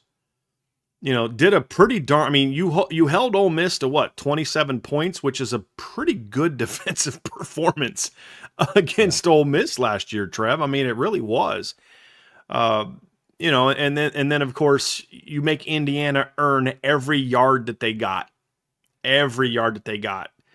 And so, when I just look at that performance, Trev, I mean, you didn't give up 400 yards of offense to Ole Miss or Miami. Now, Ole Miss got to 398, but they also had a couple big plays. And that was an offense that just was really electric. It was an offense that had gone out, the game before they played Miami and hung up 473 yards and 39 points on Georgia, and scored 41 against Tulane. They hadn't been held to less than 30 points since back in early October against Washington State when they were kind of going through their quarterback, new quarterback phase and things like that. So mean, by the time Trinidad got comfortable, they were cooking on offense, really cooking. And they held him to less than 30 points, which, I mean, that's a heck of a performance. So the concern I have with Miami is they're built very different, and that always concerns me a little bit when a team goes from being built one way and then built another way. And what I mean by that is I think their D tackles are really good. And I think they'll be stout against the run. Ahmed Moten is a monster up the middle. I think Justin Scott needs to be more consistent, but he's still a very good player. They've got good depth there, especially solid depth there, in my opinion. The concern I have, Trev, is as much as I love Miami up the middle, I'm not quite as sold on Miami being as elite on defense. On the edge, I mean. Yes, I think they're, Keanu Davis is a really good player. You got Jarquez Carter out of the portal up the middle. So, they've got good depth up the middle. Last year, their two ends, Marquise Lightfoot and Damon Wilson, were elite because they were great at everything. They could shut down the run and they could get after the quarterback. My concern with Marquise Lightfoot and Damon Wilson, not so much Armando Blunt. I think Armando Blunt's more like the two kids they had last year in that he's kind of good at both. I don't think he's as dynamic as either one of them, but I think he's good at both. My concern is Damon Wilson and Marquise Lightfoot, to me, are more pass rushers first. And they're not quite as good, in my opinion, at stopping the run. That's a bit of a concern that I have. Now, that was also a concern that I had about Boubacar Traore going into last year for Notre Dame, and he became a much better run defender. And so, obviously, that's something that has to at least be taken into account, in my opinion. And when I look at Damon Wilson, I just don't see that guy. I mean, Marquise Lightfoot's listed at what? Last year, I think he was at 230 last year. I'm actually going to have to look him up and see what his current weight is for Miami at the current moment. But, he's a taller, longer, athletic guy where they had just those really he's at 6'5", 235. They had those really powerful guys last year. Now they're more about speed and athleticism. And is that going to fit as well into Corey Heatherman's system? That's a question I have, especially when you're good at linebacker, but you're not elite at linebacker. And so that's why I think they do take a little bit of a step back, but you have them at 4, I have them at 6. We still think they're going to be very good on defense. Yeah, right. But that's just that is a bit of a concern that I have as far as why I don't think they're going to be quite as good as they were last year. That's where I'm at. Yeah. No, I think that's totally fair. I still think they're the class of the ACC. They're obviously favored on FanDuel to win the conference, but we share very similar concerns about aspects of their defense that could hold them back. I'm with you. Yep. So let me talk about a couple of the teams that I have in my top 5 that you don't, and then we'll wrap things up, kind of talking about Oregon, Oklahoma, and Notre Dame. So first of all, I have Texas Tech in my top 5, and I think what I've come to realize listening to you explain is that you and I don't really see Ohio State and Miami very different. We see them about the same. Our difference of opinion is one of them is Texas Tech, and I'll be honest with you, Trev, all the things you brought up are completely nuts. No, I'm just kidding. I think they make a lot of sense. I get all of it. I think they're very fair. The part of the reason that I'm sorry, I couldn't help myself. No, that's so good. I was looking at my other screen and I was like, whoa. Did he just say I'm nuts? What? Whoa. I had the same concern you do about rebuilding and through the portal up front. But this is a staff that has a track record of taking talented players and quickly fitting them in. So your point about aren't the same guys, very fair, spot on. Where I would say is evaluating the players they brought in, I think they're very talented players, and this staff has a track record of bringing talented players in and getting them ready to go quickly. I studied Adam Trick on film, the kid from Miami of Ohio, and he's really good. I'm a big fan of his. We got to study Matina Baragba as we got ready to, for the portal season because he was considered a guy that the Notre Dame was looking at. He's a good football player. I'm happy with the guys Notre Dame got. But he's a very good football player, and I think he fits that system very well. Plus, as you mentioned, they bring A.J. Holmes back, who's an absolute dude. But when I watched Adam Trick at Miami last year, Trev, I mean, this This kid is legit. This is a kind of kid you look at and say, he's going to go to the Power 5 level and be every bit as good as what they had last year. Now, here's the thing. I don't think that they have anybody as good as David Bailey. I don't. But I think that what I saw from these two guys on film, I think they're both better players coming into Texas Tech than what Romello Height was coming into Texas Tech. And we saw what they developed him into. And so I think they're going to still be very good on the edge. They've got depth on the edge. I think they're going to still be very good up the middle. I think there's a case to be made that they might be even better up the middle this year. I think the depth is even better this year up the middle. They got Bryce Butler from Washington, who's a very good football player as well. Washington had a very underrated defense last year, and Bryce Butler being up the middle, was a big old run stuffer that was a big part of that. So I love their front, Trev. And then of course, their linebacker, they're going to have one of the 5 best linebacker rooms in college football. And maybe they're not as good as last year, but last year you could argue they were number 1 or 2. It was like you could argue. I think them and Ohio State probably had the 2 best linebacker rooms in the country last year, along with Notre Dame was up there once they got rolling. Georgia was up there, but like there weren't a whole lot of linebacker groups that took a back seat to what Texas Tech had last year. And Jacob Rodriguez had sort of like a Manti Te'o-esque final season at Texas Tech. Ben Roberts was an absolute stud. He was their more productive player against BYU in the Big 12 title game. You bring in Austin Romaine from Kansas State, who you and I are both very high on. He's a very good football player, talented football player. They brought in Corey Platt, who was at Houston, followed Willie Fritz to Houston. I think bringing him in as a depth player gives them very good depth. And their secondary is the same, basically kind of close to being the same group it was last year. I think they returned 4 starters in their secondary this year. That's going to be very good as well. So I just kind of feel like they're going to plug and play. Plus, I think they're still the class of the Big 12. I still think there's not a team that in there that is just in the Big 12 that can really be able to move the ball on these guys. So that's why I'm very high on this team being very, very, very good. Very good. Yeah, I think that's fair. I mean, and for a lot of the points that you brought up, like that's why I still had Texas Tech ranked in my top 10. Now, I love their back 7. Absolutely. Yeah. It's fair to question their D-line, Trev. I mean, because just because it worked last year doesn't mean it's going to work this year. That's a very fair point. I'm simply saying that that's a staff that has a track record of taking talented players and getting them to fit in very quickly, and these guys can play. Sure. No doubt. So that's why I have Texas Tech still my top 5. And I also love continuity from a coaching standpoint, and that's another key for me on their defense as well. Yeah, absolutely. If I'm wrong, I'm going to be wrong around players like Adam Trick. Like, sure. I watched his film. I liked what he did. Sometimes it's still hard for me a little bit to be like, what you did at Miami of Ohio at the G5 level is going to now translate to one of the Power 4 leagues. Now, to your point, still think they're the class of the Big 12. But that's one thing that I think is going to be interesting to watch. But if I'm wrong, he's going to be one of the players that I'm wrong about, for sure. Yep. That'll be the difference for me. Yep. And it's also can be sometimes a little bit unfair when you're like, okay, can he be David Bailey? And like, well, no, he can't be, but I don't think he has to be.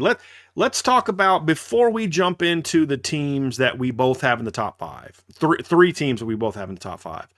You do not have the Indiana Hoosiers. Not only do you not have them in the top 5, you don't have them in the top 10. Do you want me to state my case for why I have them in the top 5 first, or do you want to take first crack at it, Trev? Because I think that people are more intrigued by why you don't have them in the top 10 than by why I do have them in the top 10. It's because of Kurt Cignetti's comments, Brian. That's why. Roll the tape. Right. No, this is the start of My bad. I muted you. I meant to mute myself so I could take a drink. No, you're good. I was like, muted you instead. I was like, oh, did you want to go first? My bad, dude. I was like, I got you, bro. Like, you tell me to go first and then you mute me? What kind of BS is this? That's my bad. That's my bad. No, you're good. So here's where I'm at with Indiana. And if anybody wants to rank them in their top 10 or their top 5, I will not push back on you, because this is the start of one of my big, bold predictions of the preseason. I think Indiana's going to take a step back on one of the sides of the ball. I love the coordinator continuity that they have. I mean, shoot, Brian Haynes has been with Kurt Signetti since he was back at Indiana, like IU, Pennsylvania, Mhm. or wherever he was coaching at way before. But one of the biggest differences that I've seen is I think one of the sides of the ball is going to take a step back. Now, I don't think it's going to be Mike Shanahan because I watched that offense average over 40 points a game with Curtis Rourke. Now, I think Josh Hoover is the most physically talented quarterback. You could argue he's the most physically talented quarterback that they've had. They returned 4 offensive linemen. I like their running back room, and I think the receiving core, at the minimum, is still going to be good. I don't know if it's going to be what it was last year. I still think it's going to be good. Here's where I landed on with Indiana. I think that they take a step back defensively, and here's why. I think a lot of the core pieces that they've had before, D'Angelo Pons, Aiden Fisher, Mikhail Kamara, those guys leaving who are familiar with his system leaving, I think is going to have a bigger impact. Now, I don't have them in my top 10. That doesn't mean I think they're going to be the 30th best defense in college football either. I could see them going from like a Texas 2024 defense to a Texas 2025 defense, where there's just going to be some games where it's like, okay, that's not the old reliable that we remember. I like some of the talent that they brought in to replace some pieces. I don't love AJ Harris. I think he's fine. I think he's a good football player. He has a lot of experience. He doesn't do that much for me. Toby Onsonsamni coming over from Kansas State, along with the other edge that came over from Kansas State, I like. When I was evaluating the other end, Josh Burnham obviously came over from Notre Dame. I love Josh Burnham, and I was really sad to see him go. But I also then evaluated him based on how I would have if he was still at Notre Dame. And you got to stay healthy. You got to be available. So like you have to be able to do that at Indiana as well. I like the interior of their defensive line, but some of this, like I said, it was just a bold prediction. I think one of these teams takes a step back. Hint, hint, Indiana is going to be one of the teams that I talk about in my superlatives, but projecting over the course of the season, I am projecting this side of the ball to take a step back. But again, if somebody like the esteemed gentleman sharing the screen with me wants to put them in the top 5, top 10, you won't get any pushback because I will admit this is a bold prediction. Well, I'll be honest. I hope your bold prediction is correct with the way that that Kurt Signetti has handled himself. I will be rooting for your prediction to be true, 100%. Here's what I like about Indiana. Number one, I think their D-line is still going to be really good, especially if they get Kellen Wyatt and Stephen Daly back. Now, I don't know when Stephen Daly will be back. Even if he is able to play, and I know there's still appeals and different things like that going on with a lot of these stupid court cases that are going on right now. He won't be back at the beginning of the season because he injured his knee in the Big Ten title game. Tore his ACL in the Big Ten title game, which is partly why he didn't get drafted. I love the Josh Burnham pickup. Love Chidi Obiazer. Love Toby Unsun Nsanmi. I think those are great pickups. I think their 2 D tackles are both back, and I think their linebacker room, even though they lost Aiden Fisher, is still outstanding with Isaiah Jones and Elijah Hardy, are outstanding football players. I don't think AJ Harris is a great player either, but he's a good player. I think he is a good player. He's a good, solid player. Now, is he going to be as good as D'Angelo Pons? No, he will not be. I do like Jamari Sharp a lot, though. Having him back is big, and I think their safety room is still going to be. I love Preston Zachman at Wisconsin. He's a very good football player. The question that I have for Indiana is the same as last year. They've got to stay healthy up front because I don't think they have great depth. And it's not even if the 2 ends come back, great, you have good end depth, but you don't have very good depth up the middle. And that's a big concern that I have for Indiana is can they sustain another long year the way they have in the past? That's a fair question. But track record is such, Trev, that in the 2 years since Kurt Signetti got there and the 2 years since Brian Haynes has got there, Indiana's been outstanding on defense. Outstanding. And they inherited a team that in 2023 gave up 29.9 points per game, immediately improved to 15.6, and then last year was 11.7. And shut down some pretty darn good offenses. We talk about how impressive it was that Ohio State held Indiana to 13 points. Well, Indiana held Ohio State to 10. They held Alabama to 3. Oregon scored 22, but that game was over at halftime. All of Oregon's points came late when the game was over. And then held Miami to 21 points, and 7 of those came on a 70-something yard touchdown run. So, those are all things that I look at, Trev, and say, I hope you're right, but I need to see it. I think there's a better chance they take a step back on offense than defense this year, unless there's some injuries. If they have some injuries, this team could plummet out of the top 10. And I'll talk more about that later. But their margin for error this year is thinner than it was last year in the front seven. And like last year, you had Elijah Hardy and Aiden Fisher and Isaiah Jones. Now you only have two of them. So even though you started all three of them at times, you could play with two of them a lot, and there was always two of the three on the field. This year, there's a much bigger drop-off behind them. I do think they have good depth at corner. That is a position I do think they have pretty good depth. But safety, linebacker, D-tackle, right up the middle. I got major questions about their depth chart, but I can't project injuries. Sure. And that's why I have Indiana 3. Just the track record, the proven track record, and then, they still have a lot of talent. Let's talk about the 3 that we have both in the top 5. We both have Oregon, Oklahoma, and Notre Dame in the top 5. Those are the 3 we have in common. You have Oklahoma 3, Oregon 2, Notre Dame 1. We'll talk about the Irish last. I have Oregon 4, Oklahoma 2, and then Oregon 4. Let's talk about the Ducks, Trev. You have them as the number 2 team defense in the country. What do you like about the Ducks? Yeah, most people have them 1 or 2, by the way. When you look at like national rankings, most people have Oregon 1 or 2. Continue, Trev.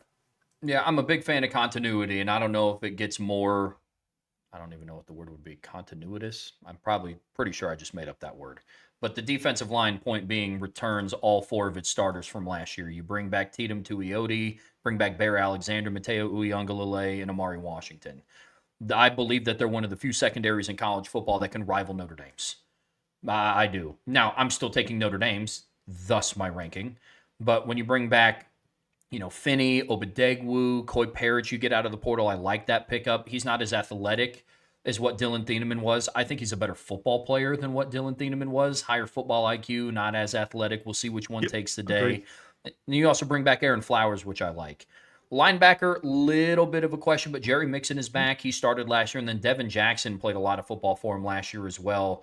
Losing Bryce Botcher is huge, but Devin Jackson still played 370 snaps last year for him. Mm-hmm. I like a lot of what they bring back. They have the defensive-minded head coach, which hampers a little bit of the concern that I have with Chris Hampton, the new defensive coordinator, carrying over Tosh Lupoi's scheme. Now, having said that, I also said the same thing about Notre Dame last year. It's like, well, Marcus Freeman's still their head coach, so I'm pretty confident in whoever they're going to hire at D coordinator. Now, it's not copy-paste because Notre Dame went outside of the program and Oregon promoted within, so there is differences there. But interested to see what Chris Hampton does this year nonetheless.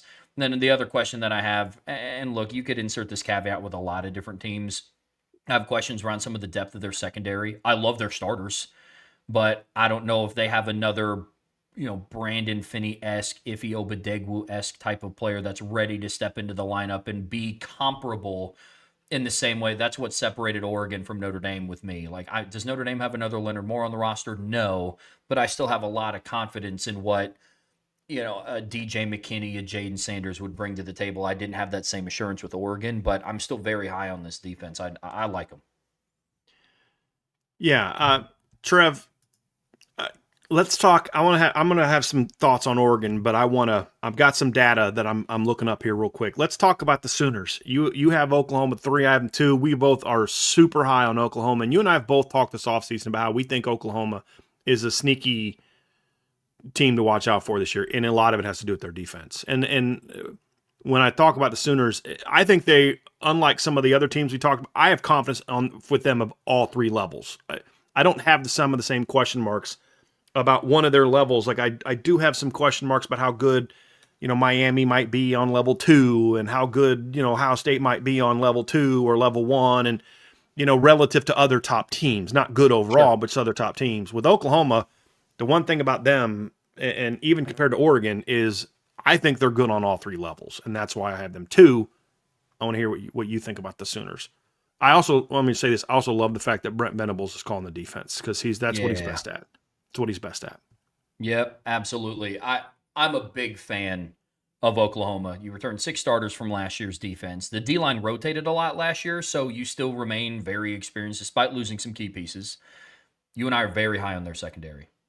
You got the Bowen brothers back. Cortland Guillory, you and I both believe, we talked about this at the time when we ranked top secondaries. Cortland Guillory is a part of that next wave of top level corners. I think of him, Ellis Robinson, Devin Sanchez. We believe that, they're going to be kind of that next wave that steps up after like the Leonard Moores of the world leave. The Oregon corners are the same way in that light. Really high on their secondary. Love the fact that Brent Venables remains the primary play caller on defense. Echo that completely. Experienced linebackers with Kip Lewis and Owen Heineke both coming back. Look, man, I'm a big fan of what they bring back at all three levels. A lot of faith in Taylor Wine and David Stone, Jaden Jackson. But one of the questions that I do have, because like you have to start getting, we insert this caveat a lot, but when you get this high into a list and what separates it, I have some questions of depth on the D line for Oklahoma. It's who's going to be ready to step up in the depth, to remain a deep unit, because Brett Venables has shown year over year that he wants to rotate his defensive line. And for them to remain that good of a unit, I think they're going to have some key pieces do that. Not saying that they can't. That's just one of the things that I got to see. But I'm very, very high on Oklahoma's defense. I'm with you.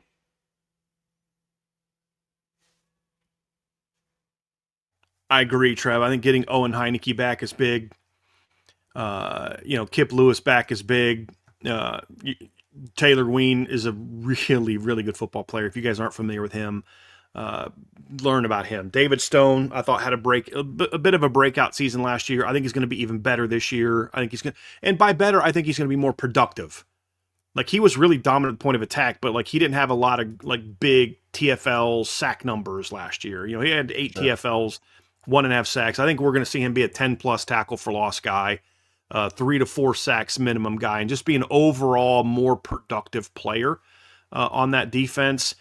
You talked about the one end. A guy that I think is poised for breakouts, Danny Okoye. I think he's another guy that's kind of reminds me a lot of Bryce Young, that 6'6", 6'7", long, gangly guy that had to learn to put all the parts moving in the same, kind of way. And I think he's going to be a breakout. They got Bishop Thomas, who's a good player. They got a kid out of the portal that gives them some really good size and depth on the defensive end position, Kenny Ozowalu, who they got from UTSA.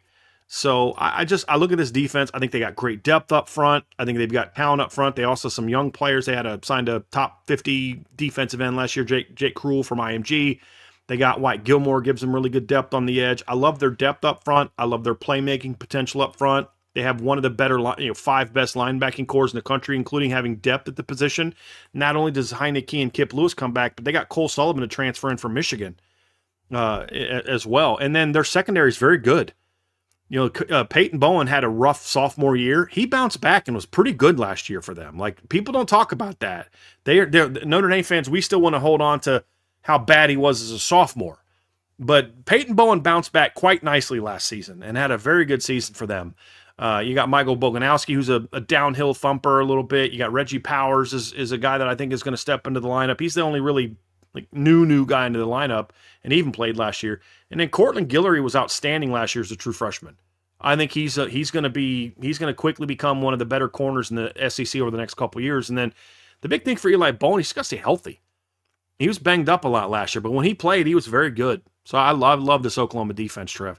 Here's why I like Oklahoma also over Oregon, and here's my big issue with Oregon and why. If I didn't have Oregon 4th, I was going to have them lower. Here's why. Everything you said about Oklahoma is true, or Oregon is true. All their starters come back on defense. Talented players, big, physical, athletic. Secondary coming back is great. But to be an elite defense, don't you actually have to play like one, like occasionally against good teams? In the last 2 years, Oregon has played 11 ranked teams. In those 11 games, Trev, they have given up 56, 41, 37, 34, 34, 31, 30, and 27 points, and then they gave up 16 to Iowa, 9 to Illinois, and then they shut out Texas Tech. So in 11 games the last 2 years against ranked opponents, they have given up 28.6 points per game, including at least 30 points in every game to Indiana, and Ohio State, who they've played 4 times. They gave up 56 to Indiana and 30 to Indiana, and then 31 to Ohio State, and then 41 to Ohio State. They gave up 34 to James Madison. They give up 37 to Penn State in the Big Ten title game. Like, at some point in time, don't you actually have to be an elite team against a good offense? And you're like, yeah, but look, we shut out Texas Tech. And? We shut down Illinois and Iowa. And? You should have. So the struggle I have is they dominate teams that aren't good and then tend to struggle to keep, especially in the big games. I mean, they ended the season in the last 2 years giving up 56 points to Indiana in a game that was over by halftime. And they gave up 41 points to Ohio State the year before in the playoff in a game that was over by halftime. Ohio State, without a doubt, no question about it, called off the dogs against Oregon 2 years ago. Like, without a question. In their last 2 games of the 2024 season, they gave up 518 yards to Penn State and 500 yards to Ohio State. In 2025, they only gave up 362 yards to Indiana, in part because Indiana basically pulled their starters at halftime of that game. And because Oregon's offense kept giving them a short field, which kind of made it easier to score, but their defense still couldn't stop them. If it wasn't like, oh, their defense played great except the short fields, they couldn't stop them when it was. They were down 35-7 against Indiana this year. Now, again, a couple pick sixes early in the game, but then once they it was kind of like the Syracuse game. Yeah, you had the 2 pick sixes early, but then, or you had the one pick six early, excuse me. But then your defense still couldn't do anything.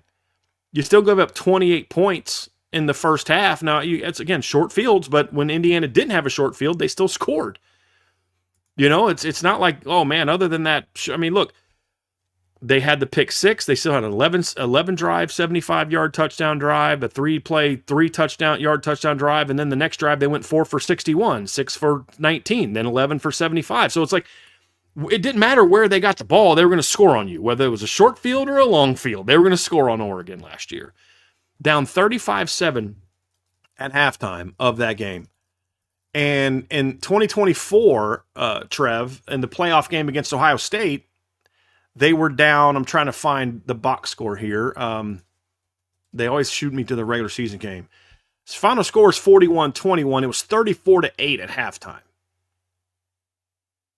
They were down 69-15 at halftime in the last 2 playoff games, the last 2 years. So that's kind of my concern. That's kind of my concern with him. So, and despite what your boy Daily Comments is saying there, which is just factually untrue when you're talking about Notre Dame, that's actually not true of the Notre Dame defense last year. So 11 games in the last 2 years, you've gotten ripped up by every decent offense you've played. It's hard for me to put a team 1 or 2 when that's true, despite everything you just said about them being true. Now, maybe it was a Tosh problem. Maybe Tosh was the problem. The D like, that's the other thing too, Trev. Maybe he was, because I wasn't very high on Tosh as a D coordinator. This might actually be an upgrade. Sure. And if it is, then I think your ranking of them will be more accurate than mine. But they dominate the inferior opponents. They just got to start playing better against the good teams that they play. That's my issue. I think that's fair. I guess then my question to you would be, then why are they in your top 5? Because I'm projecting the upgrade at defensive coordinator. Gotcha. And because they're so good against everybody else. That's why. And you also can't just pretend that they didn't shut out Texas Tech. Like, that game never happened. Sure. It's because I'm projecting them to be a little bit more consistent in some of those games. But, like, isn't that the big problem with Oregon overall? We're all projecting Oregon to be a really good team again this year. But it's a team that has not played well against the better teams on their schedule the last couple of years.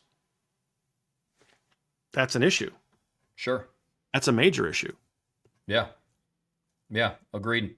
That's, I mean, all encompassing. That's what makes projecting rankings so difficult, because it's you're evaluating what you believe it to be off of paper. and then you're having to use previous years to back up, like, is there a track record of this? What does this look like here? I'm with you, man. It makes it difficult to see. This is how I feel about Oregon this year is kind of like, this is kind of my last kind of benefit of the doubt type of year for the Ducks.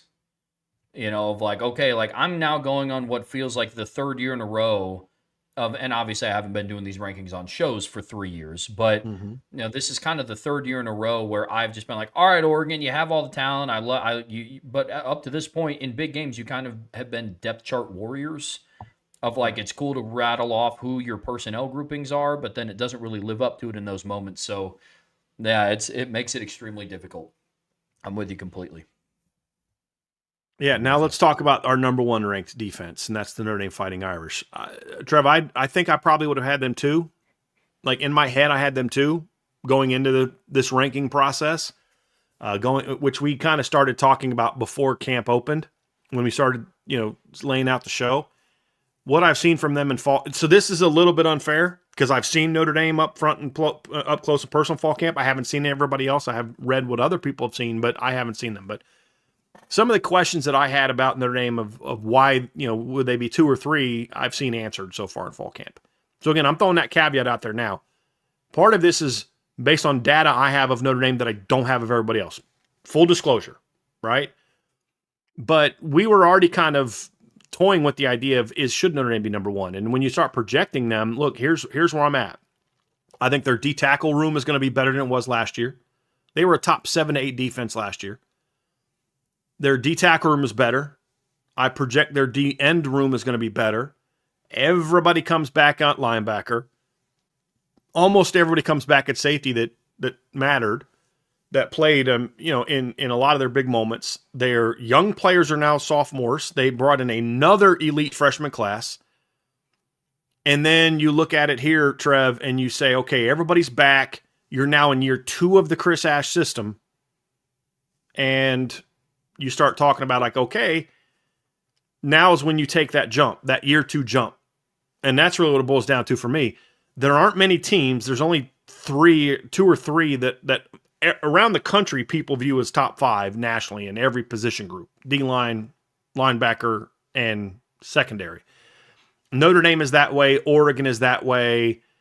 I don't think Indiana is. I think Ohio State's close, but I don't even know if they are. Georgia's another one that's close, although I don't know that their D-line is. There aren't many teams that rank in the top 5 by others, not just us, others in all 3 categories. And that's one of those reasons that it's time for this Notre Dame defense to kind of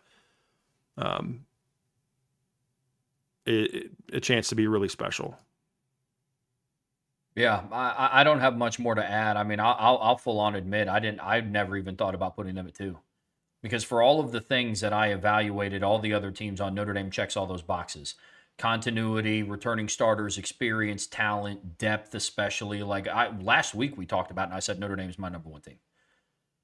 And then it's just kind of filling out who's in behind it. And it wasn't necessarily I stated the case and then looked for facts to then back it up. It was just how I evaluate everything. It's like, all right, well, let's talk about depth. Check. Let's talk about experience. Check. Let's talk about continuity, defensive coordinator, head coach. Check. Let's talk about big game experience. Check. Let's talk about preseason superlatives. Check.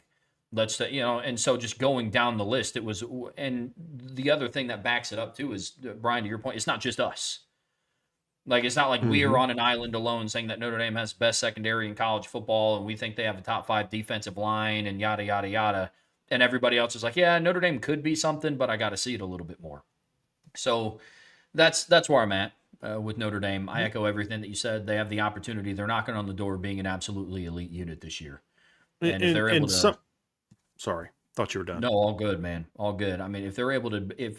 If they were able to be and really kind of answer some of the questions that we talked about earlier in the show, that just more so verifies and justifies what this ranking is.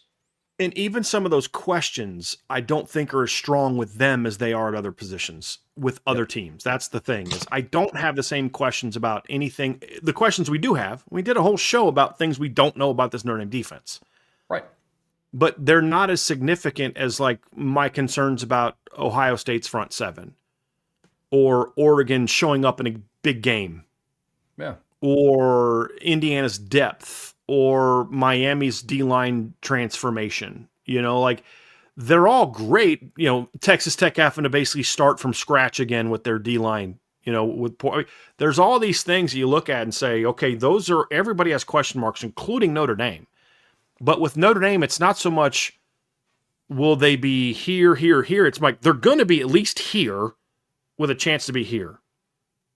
And that's that was where it really came down to. And it's projection because they didn't play like the number one defense last year. And that's kind of what we talked about. It is projecting year 2 in the system, so much talent coming back, overall being a more talented roster when you look at some of the additions that they have added to the roster. I think the guys that they're bringing in are better than guys they lost. I mean, Trev, of all the guys that left last year defensively, only one guy that played last year transferred. Like that played who was able to come back transferred. Because obviously Carson Hobbs transferred, but like he was benched. He only played because of injuries, and then he wasn't playing after the first couple games. Right. Josh Burnham's the only guy that left that like they wanted back that could come back. I mean, everybody else that left, Devontae Smith, Junior Tulamaka, Jordan Patel, they were all out of eligibility. Only one of those guys got drafted, except for Donovan Heinisch, who obviously had the injury. But like, only one of those guys got drafted, and that was Gabe Rubio in the 6th round. Devontae Smith went undrafted, Junior went undrafted, Patel went undrafted, Jalen Stroman went undrafted as a rotation safety, and they're bringing in better players for the most part. Yeah. All their top players are back. There's no high draft pick that Notre Dame has to replace. There's no Caleb Downs, Arvell Reese, and Sonny Styles, and Cade McDonald that Notre Dame has to replace like Ohio State does. Yeah. Like even in Oregon does to a degree, but they lost a lot of their depth. A lot of their starters came back, but, Dylan Theineman was a first-round draft pick. That's a big, look, Miami's got very talented players coming back. They got to replace 2 top 20 draft picks, top 25 draft picks off their defensive line. Notre Dame doesn't have that problem. And that's why I think the floor is a little bit higher for Notre Dame. And then when you project what we think they will be in year 2, that's why I have Notre Dame number 1. And when I talk about not number 1, I'm talking about pre-camp. I just was like, okay, I'm going to probably have them number 2. Just because you start thinking of all the questions that you have about can this defense take the step and Chris Ash and all that, then you start breaking down everybody else and you realize their questions aren't as significant as everybody else's questions. Yep. And that's why you have them. We have them where we have them. But I'll say this, Trev, any of the teams in our top 10 are very good football teams. Very good defenses. And there's not a lot of separating like 1 from 5. Where like when we did offense, it was like there's like 3 teams were just clearly better than everybody else. Even with Notre Dame at 1, I look at my top 10 and I look at your top 10 and I would say in my top 10, I'll let you speak for yours. In my top 10, I think the gap where there's a big difference is kind of like 8-1. And then there's somewhat of a gap with Georgia, although and then there's a gap between Georgia and Clemson. Like the top 8, there's not a lot of separates the top 8 teams. Whereas offensively, it was like, okay, we think these 3 to 4 are going to be the best. And then there's another group of 3 to 4. And then there's a big difference between 9 and 1 on offense rankings. I don't think there's a giant difference between 1 to 9 on defense this year, which is also something that made this a challenging ranking to put together. Because you almost have to nitpick to separate the teams. And that's ultimately a lot of what we did. Let's talk about sleeper teams, Trev. We'll talk about sleepers, teams that we think are on the rise, teams we think might fall, teams that might drop out, and teams that might jump in. Let's start off with some sleepers. You have a couple that I like. Yeah, one of my sleepers is Stanford. Now, they were not going to be in my top 10 because they lack the top-end athletes that all of the other defenses in my top 10 have, and some of my sleepers have, and some of my potential jump-in candidates. But I like Stanford's defense. Yeah, I do. They returned 7 starters. They lack top-end athletes, but then you start thinking about guys like Tavares Tafiti and Matt Rose and a couple of their corners and Scotty Edwards at safety. So there's some pieces there, and if they can just be a fundamentally sound unit, I think they're going to be a better defense this year. They're going to be very experienced under a new head coach, Tavita Pritchard. So They're very interesting to me. They're not going to crack my top 10, but the reason why I have them as a sleeper pick for me is like, I think there could be a world where it's like, hey, very quietly, I think during the week that we're going through our Stanford prep of like, hey, this was a defense that held a couple of these high powered offenses like 20 points, Hmm. 21 points, 24 points. And here comes Notre Dame ripping through, they're scoring 40, 50 points a game, whatever, up to that point. It's like, hey, this might be a little bit of a test. So they're a sleeper team for me on defense. They're interesting. I like your second sleeper. Go ahead and talk about them as well, Trev, before I get mine. Yeah. Yeah, my other sleeper team is Maryland. And honestly, this is one team that I might have had in my top 10 if Zahir Mathis didn't get hurt. They're a Yes. very, very interesting team. I go through, I think they bring back a lot. The Zahir Mathis, that injury hurt. But even outside of that, you bring back guys like Trey Reddick, who's now a junior. You bring back a lot of pieces in your front seven. I like their They were secondary. so young last year, Trev. I know, So man. young. I know, young and inexperienced. And now that, like, look, we've talked this year about how Mike Loxley enters a very crucial point in his career, and a lot of, understandably so, pressure is on like Malik Washington. And it's like, can Malik Washington be that guy? I would argue, I think that his potential saving grace could be this defense. I'm serious. If it wasn't for the injury to Zahir Mathis, I would have thought long and hard about putting them in my top 10 and not Michigan. Hmm. So that Maryland is a team that I would keep, if they're able to stay healthy. That is a defense I would keep my eye out on in the Big Ten. I like that. They were so young last year. So young. But that Zion Mathis one hurt. I have three teams that I have my eye on. Number one is Louisville. Louisville's a very intriguing team to me. They were I like that. surprisingly good on defense last year. They had a bit of a bounce back year last year, gave up 21.2 points per game because they're still just an inconsistent team. You do a lot of good things and then you kind of don't show up against SMU, like that type of thing. And then the next week you go out and you shut out Kentucky 41-0. They're not a top 10 team, obviously, but you've got Clev Lubin coming back. They've got a lot of talent in the secondary. They had a very good portal class as well. Louisville, if they can just find some consistency, and I believe they're going into year 2 of their new system, right? Is their D coordinator is returning, isn't he? I thought so The because guy that Ron English was gone after 24. correct, and I So believe that Mark Ivy is back for a second year. I believe he was their D coordinator last year as well. So, um, actually, I could be wrong on that. Did their D coordinator from last year leave as well? Let me go look real quick. Let me see. Louisville 25 football team. yeah, no, it's Um, they're now co-defensive coordinators between Mark Ivy and Steve Ellis. okay, so was he also there? Okay, so it was last year. No, last year Ron Hagan was here last year. Ron English was here last year. So he got demoted last year. He was still part of it. Gotcha. So, but you've got two guys that have been in the system. Mark Ivy was on the staff. So I guess there's not the continuity. I got that one wrong. But I still like the talent that Louisville has. I thought they had a really good portal offseason. Their secondary is going to be talented. They got Caleb Beasley out of the portal from Tennessee, who's a solid player at safety. I love the Cohen Intriger kid from Iowa that they got out of the portal as well. So I like in their linebacking room is very underrated. TJ Capers and Stan Quan Clark are very good players, and they got decent depth because of their success in the portal class. And what I like, Trev, is there's more guys on their second team from the portal than on their first team from the portal on defense, which I like. Iowa's another team. I love their back seven. It's all about whether or not their front can kind of rebound with some of the portal guys they picked up. I like some very underrated portal players there at Iowa, and then Phil Parker's to me the best defensive coordinator in football.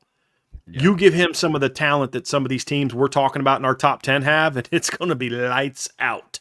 100%. Another team is Arizona, was a legit top 10 caliber defense last year that nobody talked about. And the problem is they got a lot of their front seven coming back, but they lost their three best defensive players, either graduated or transferred out. And that's my hesitation. They were a team that I strongly considered, Trev, of having in my top 10. Strongly considered having Arizona as my second Big 12 team. A lot of people talk about BYU. I think there's a case to be made that Arizona has the second best defense in the Big 12 this year behind Texas Tech. There's a case to be made there. I like Arizona. I do. Now, those are my three sleepers. What team, Trev, that you have in your top 10 do you see as potentially the biggest riser? We mean riser as in like more than 3. So if you go from 10 to 8, that's a rise, but we're like we're 10 to 6 or, at least 10 to 7. What's the team that you have as your biggest riser in the ranking? I got the Georgia Bulldogs. Just because I love the outlook of their back seven. If the defensive line, if I'm wrong about their defensive line, and they are able to generate more of a pass rush, I could see them vaulting into becoming a top 5 defense. Because right now I have them at 7. I could see them vaulting up into the top 5. And some of that is just based on the movement of, like, I projected quite a bit with some of my, like, I have Ohio State and Miami in my top 5. Some of that could be is maybe if one of those two teams ends up not being a top 5 defense and they're just, maybe 7th, Sure. 6th, 7th. And then maybe Georgia ends up being a better defensive line than we think. But I love the talent they have on the back end. Glenn Schumann and Kirby Smart, obviously, you can never really count them out entirely, but they're going to need help with that pass rush. If they get it, I could see them jumping. Yeah, if their D-line is more disruptive, they jump into the top 5 for me. You have them 7, I have them 9. I could definitely see them being a top 5 to 6 team if their pass rush is improved, certainly. Not just pass rush, playmaking from their D-line is improved. Because, again, they've never been a team that racked up 30-some sacks from their big 3 up front. But you got to give me more than what you gave me last year. I mean, no tackles for loss, very few tackles. I think they were single digits in tackles for loss last year from their D-line. That's below what they normally get. That's got to get better. Another potential riser for me, Trev, when I look at mine, obviously, I think Texas could be a riser as well. Ohio State's the one that's the most obvious because I have them a lot lower than they've been the last couple of years. If I'm wrong and they just reload like they normally reload, then they're not 7th. They're in the top 3 or 4. That's a team that I could see being a big riser as well. For me, it's the Buckeyes for all the reasons that that we talked about why they've been so good in recent years. They're going into year 2 of their defensive system. So you'd mentioned they ran a very complex defense with veteran elite players. Well, that's true. Does the experience that these kids have overcome the talent gap where maybe last year there was great talent, but they didn't have the knowledge of the system, where now it's like, okay, the talent gap is greater, but the knowledge system of the system is smaller and it somewhat negates it to a degree. So if that's the case, or we're just flat out wrong on some of these guys are actually impact players that we maybe don't think are, then I think the Buckeyes go back to being a top 3 to 4 defense, and they're a big riser for me. Sure. What about the teams that could fall, Trev? And this is just fall in the rankings, not drop out of the rankings? Fall, yes. Stay in, but have at least a 3-spot drop. Yeah, one of those teams for me is actually Miami. For some of the concerns that we brought up. Like, I have concerns around the depth of some areas of their offensive line. Maybe the Wesley Bissainth departure is a little bit more impactful than what we thought on their linebacking core. Mohamed Torre has battled his fair share of injuries. Kamal Bonner has battled his fair share of injuries. And schematically, it's if Corey Heatherman's not able to kind of adjust to the different type of defensive players that you have this year, especially at the edge, you have potentially very elite pass rushers. Damon Wilson, Marquise Lightfoot, Armando Blunt, but you don't have like the big edge setting against the run type of players that you did last year in Akeem Mesidor and Ruben Bain. So I still think that they're going to be a top 10 defense because I have a lot of faith in Corey Heatherman, and they are still talented. It's just I could see them going from where I have them at 4th, maybe like 7th, something like that. So Miami is one of those teams for me. I could see that. I think the D-line concerns are enough for me to say maybe they're not quite where they are. But I already kind of have that factored in a little bit, so it's hard for me to have them as that team because I've already kind of baked that into the cake a little bit. So them falling to where you think they could do gets them outside of the requisite for being a faller for me. But I agree with you on that. Mine's Texas Tech. For all the reasons that you don't have them in the top 5 are the exact reasons why they could be a team that falls 3-4 spots. Potentially maybe even a dropout team, to be honest with you. Last year they did a great job, but they're not just going to repeat that. Everything went perfect for them last year with all the new portal guys, and it was a perfect system, perfect fit, and all this type of things. It was just that lightning in a bottle, and it's not going to become the norm because everything I said about they've already shown it. They showed it once. They haven't shown it twice. And so if I'm wrong and they can't just kind of use that same magic they had last year, then I could see Texas Tech falling. I have them 5. I could see them falling 9, 10, maybe even out. But I still have them in the top 10 because I think the talent is still really good. It just may not be elite top 5 good. So would you agree with that? Like they're probably not a fallout team, because I know you don't have them as your dropout team either, and you have them lower than Yeah, I do, eighth. so Yeah, closer it's to kind of dropping like out.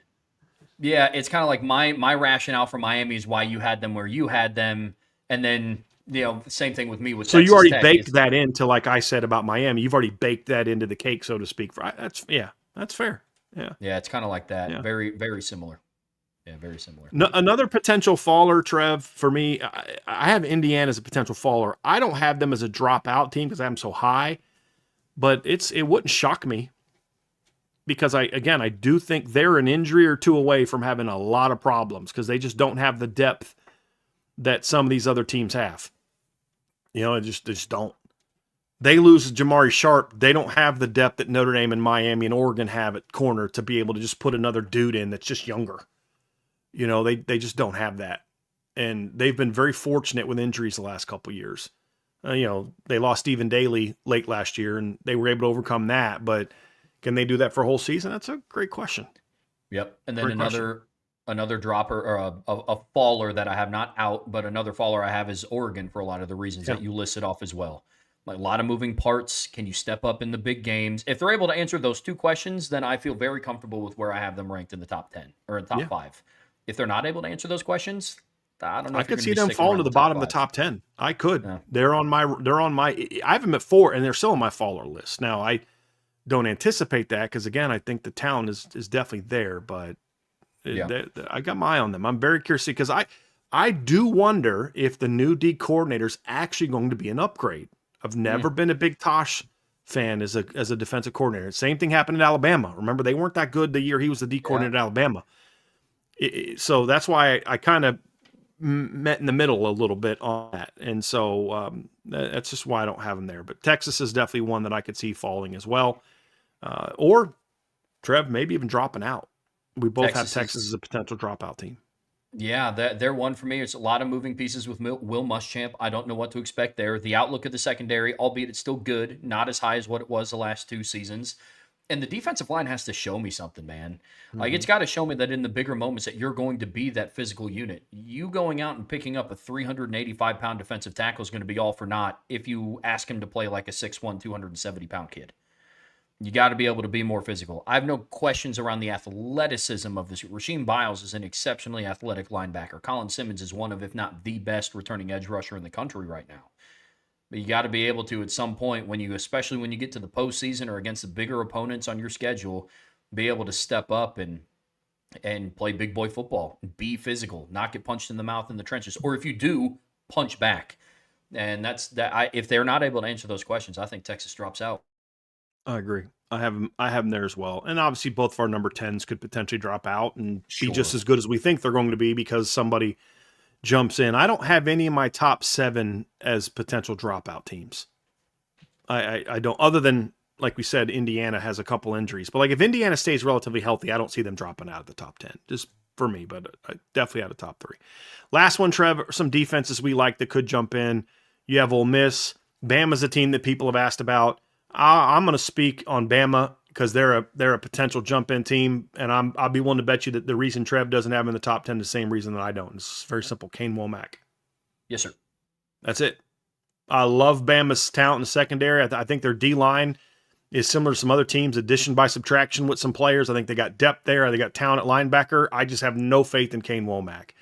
If he does a good coaching job this year, Bama will jump in and have a top 10 caliber defense. It's that simple. It's Kane Womack. He will be the reason they do or don't have a top 10 defense this year. So, yeah, I'm with you on that, Trev. Agree completely.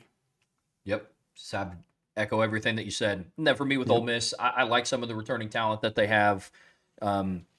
I kept them out because they have 11 transfers between their 2 deep just on defense. And there's a lot of moving pieces there that just make me a little bit unsure, but they're able to step up and play better in the bigger moments. Some of that's putting faith in Pete Golding, which I also do not have.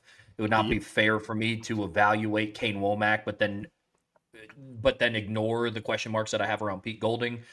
They're one of those teams for me. And then the couple of other jump-in teams that I have real quick, Clemson and Indiana.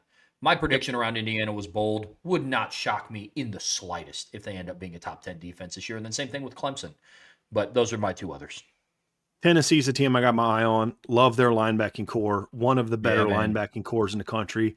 I think their secondary is going to be pretty decent this year, even though they just lost Idris Farouk, who got hurt. He's out for the year. I still like their secondary. They got DeJuan Lane out of the portal from Penn State that I think has a chance to step in the starting lineup. I just have some questions about their D-line. Can their D-line play at a high level? If their D-line plays at a good level, not even an elite level, just a good level this year, they could potentially have a top 10 defense this year. That's a team that I have my eye on. And look, LSU's kind of the same way on defense that they are on offense, Trev, which is there's a lot of talent there, but I got to see it all get put together. And this is a team that hasn't played great defense in a while. It's been a long time since LSU's really played the kind of lockdown elite defense that we saw in the late 2000s and the early 2010s. Yeah. But look, there's talent. They got Malik Blockton out of the portal from Arizona or from Auburn. You've got Jordan Ross from Tennessee, Princewell Umanmielen from Ole Miss, who had a big time year last year. You got TJ Dottery from Ole Miss last year. You got Tamarcus Cooley out of the portal. You got Ty Benefield from Boise State, who all of a sudden is a guy that everybody thinks is an elite football player, even though nobody talked about that when he was at Boise State last year. I think DJ Pickett's going to have a monster season. All due respect to him wearing number 5, you know what I mean? No disrespect to Jaden Daniels for thinking DJ Pickett's a good player, but I think he's going to have a breakout player. I think they've got depth in the secondary as well. Their linebacking core with Whit Weeks and TJ Dottery should be really good, assuming Whit Weeks can stay healthy. They've got depth there. So, the pieces are all there for LSU to have a top 10 defense, but the difference between LSU and all these other teams is they haven't had that kind of defense in a while. And at least with some of these other teams, they've had defenses like that in a while. But LSU, it was a very schizophrenic defense last year as well. But they beat up on a lot of bad teams and then gave up 31 to Vandy, 49 to A&M, 38 to Houston. They shut down Bama's mediocre offense. They shut down Oklahoma's mediocre offense. They did a great job against Ole Miss. Held them to 24 points. So they're a little bit schizophrenic. They're a team that I could see jump in if they could just find some consistency. And I thought it was smart for Lane Kiffin to keep their D coordinator. I thought that was one of his better coaching hire decisions. So they're a team I have on the rise as well. Is either A, they could just force somebody out of the top 10 or be right there ready to jump in should somebody falter. Also want to see what I was able to do with their new look players. I talked about them as a sleeper. That's another team that I have a little bit of my eye on. So those are some of our superlatives, Trevs. We have some super chats we'll get to. Anthony Solomon, thank you for your super chat that you sent to me about the higher deal. We also got from Jari Z Bear, says with the super chat. Thank you, sir. Guys, it's official. Manti Te'o is eligible. He just can't wear the number 5 out of respect for Jaden Daniels. That's like first class pettiness all around right there, Jari Z Bear. I absolutely love that. Because obviously, it's like you saw my tweet. Notre Dame put a tweet out that Jalen Smith and Tony Jones Jr. were on campus, and I was like, "Hey, everyone! Jalen Smith and Tony Jones Jr. declared eligible by some dumb judge somewhere." I mean, would that be any dumber than everything else that we've seen? No, it would not be. No. So I thought that was just absolutely hilarious done job there by Jari Z Bear. And then Michael S. Thanks for the various defensive comparisons. Very enlightening. Because Michael asked the question last week, who are your top defenses? So I'm glad that you were listening today, Michael, and you were able to check out what we talked about today. But Trev, that'll do her, man. We may discuss the court rulings tomorrow before the mailbag. I'll let you know. I'm just so over even talking about it at this point in time, Trevor. It's just all so dumb. But we may talk about tomorrow. If somebody wants to ask about it, maybe we talk about it then. But otherwise, tomorrow, Trevor, mailbag, man. We're going to wrap up the week of the mailbag. And then next week, we start not game week for Notre Dame, but it's college football game week next week, Trev. There will be games in 9 days. Will be college football games in 9 days. Thank goodness. I need it like I need air to breathe, man. But folks, that's going to do it for us here today on the Irish Breakdown Podcast, brought to you by our friends over at FanDuel. Guys, go live at IB Nation Sports Beat tonight at 5:05 p.m. Don't miss that show. On your way out of this show, hit that like, hit that subscribe, that notification bell, share this podcast with your friends, family, anybody that you know loves Notre Dame and college football as much as you do. But as always, the best way to support what we do here is subscribe to the premium message boards at boards.irishbreakdown.com. Brian and I will see you guys tomorrow at noon, 12 p.m. Eastern time for the Friday free-for-all mailbag. But until then, enjoy the rest of your evening. And until next time, that's Brian and Trevor. See you back here very soon on the Irish Breakdown Podcast.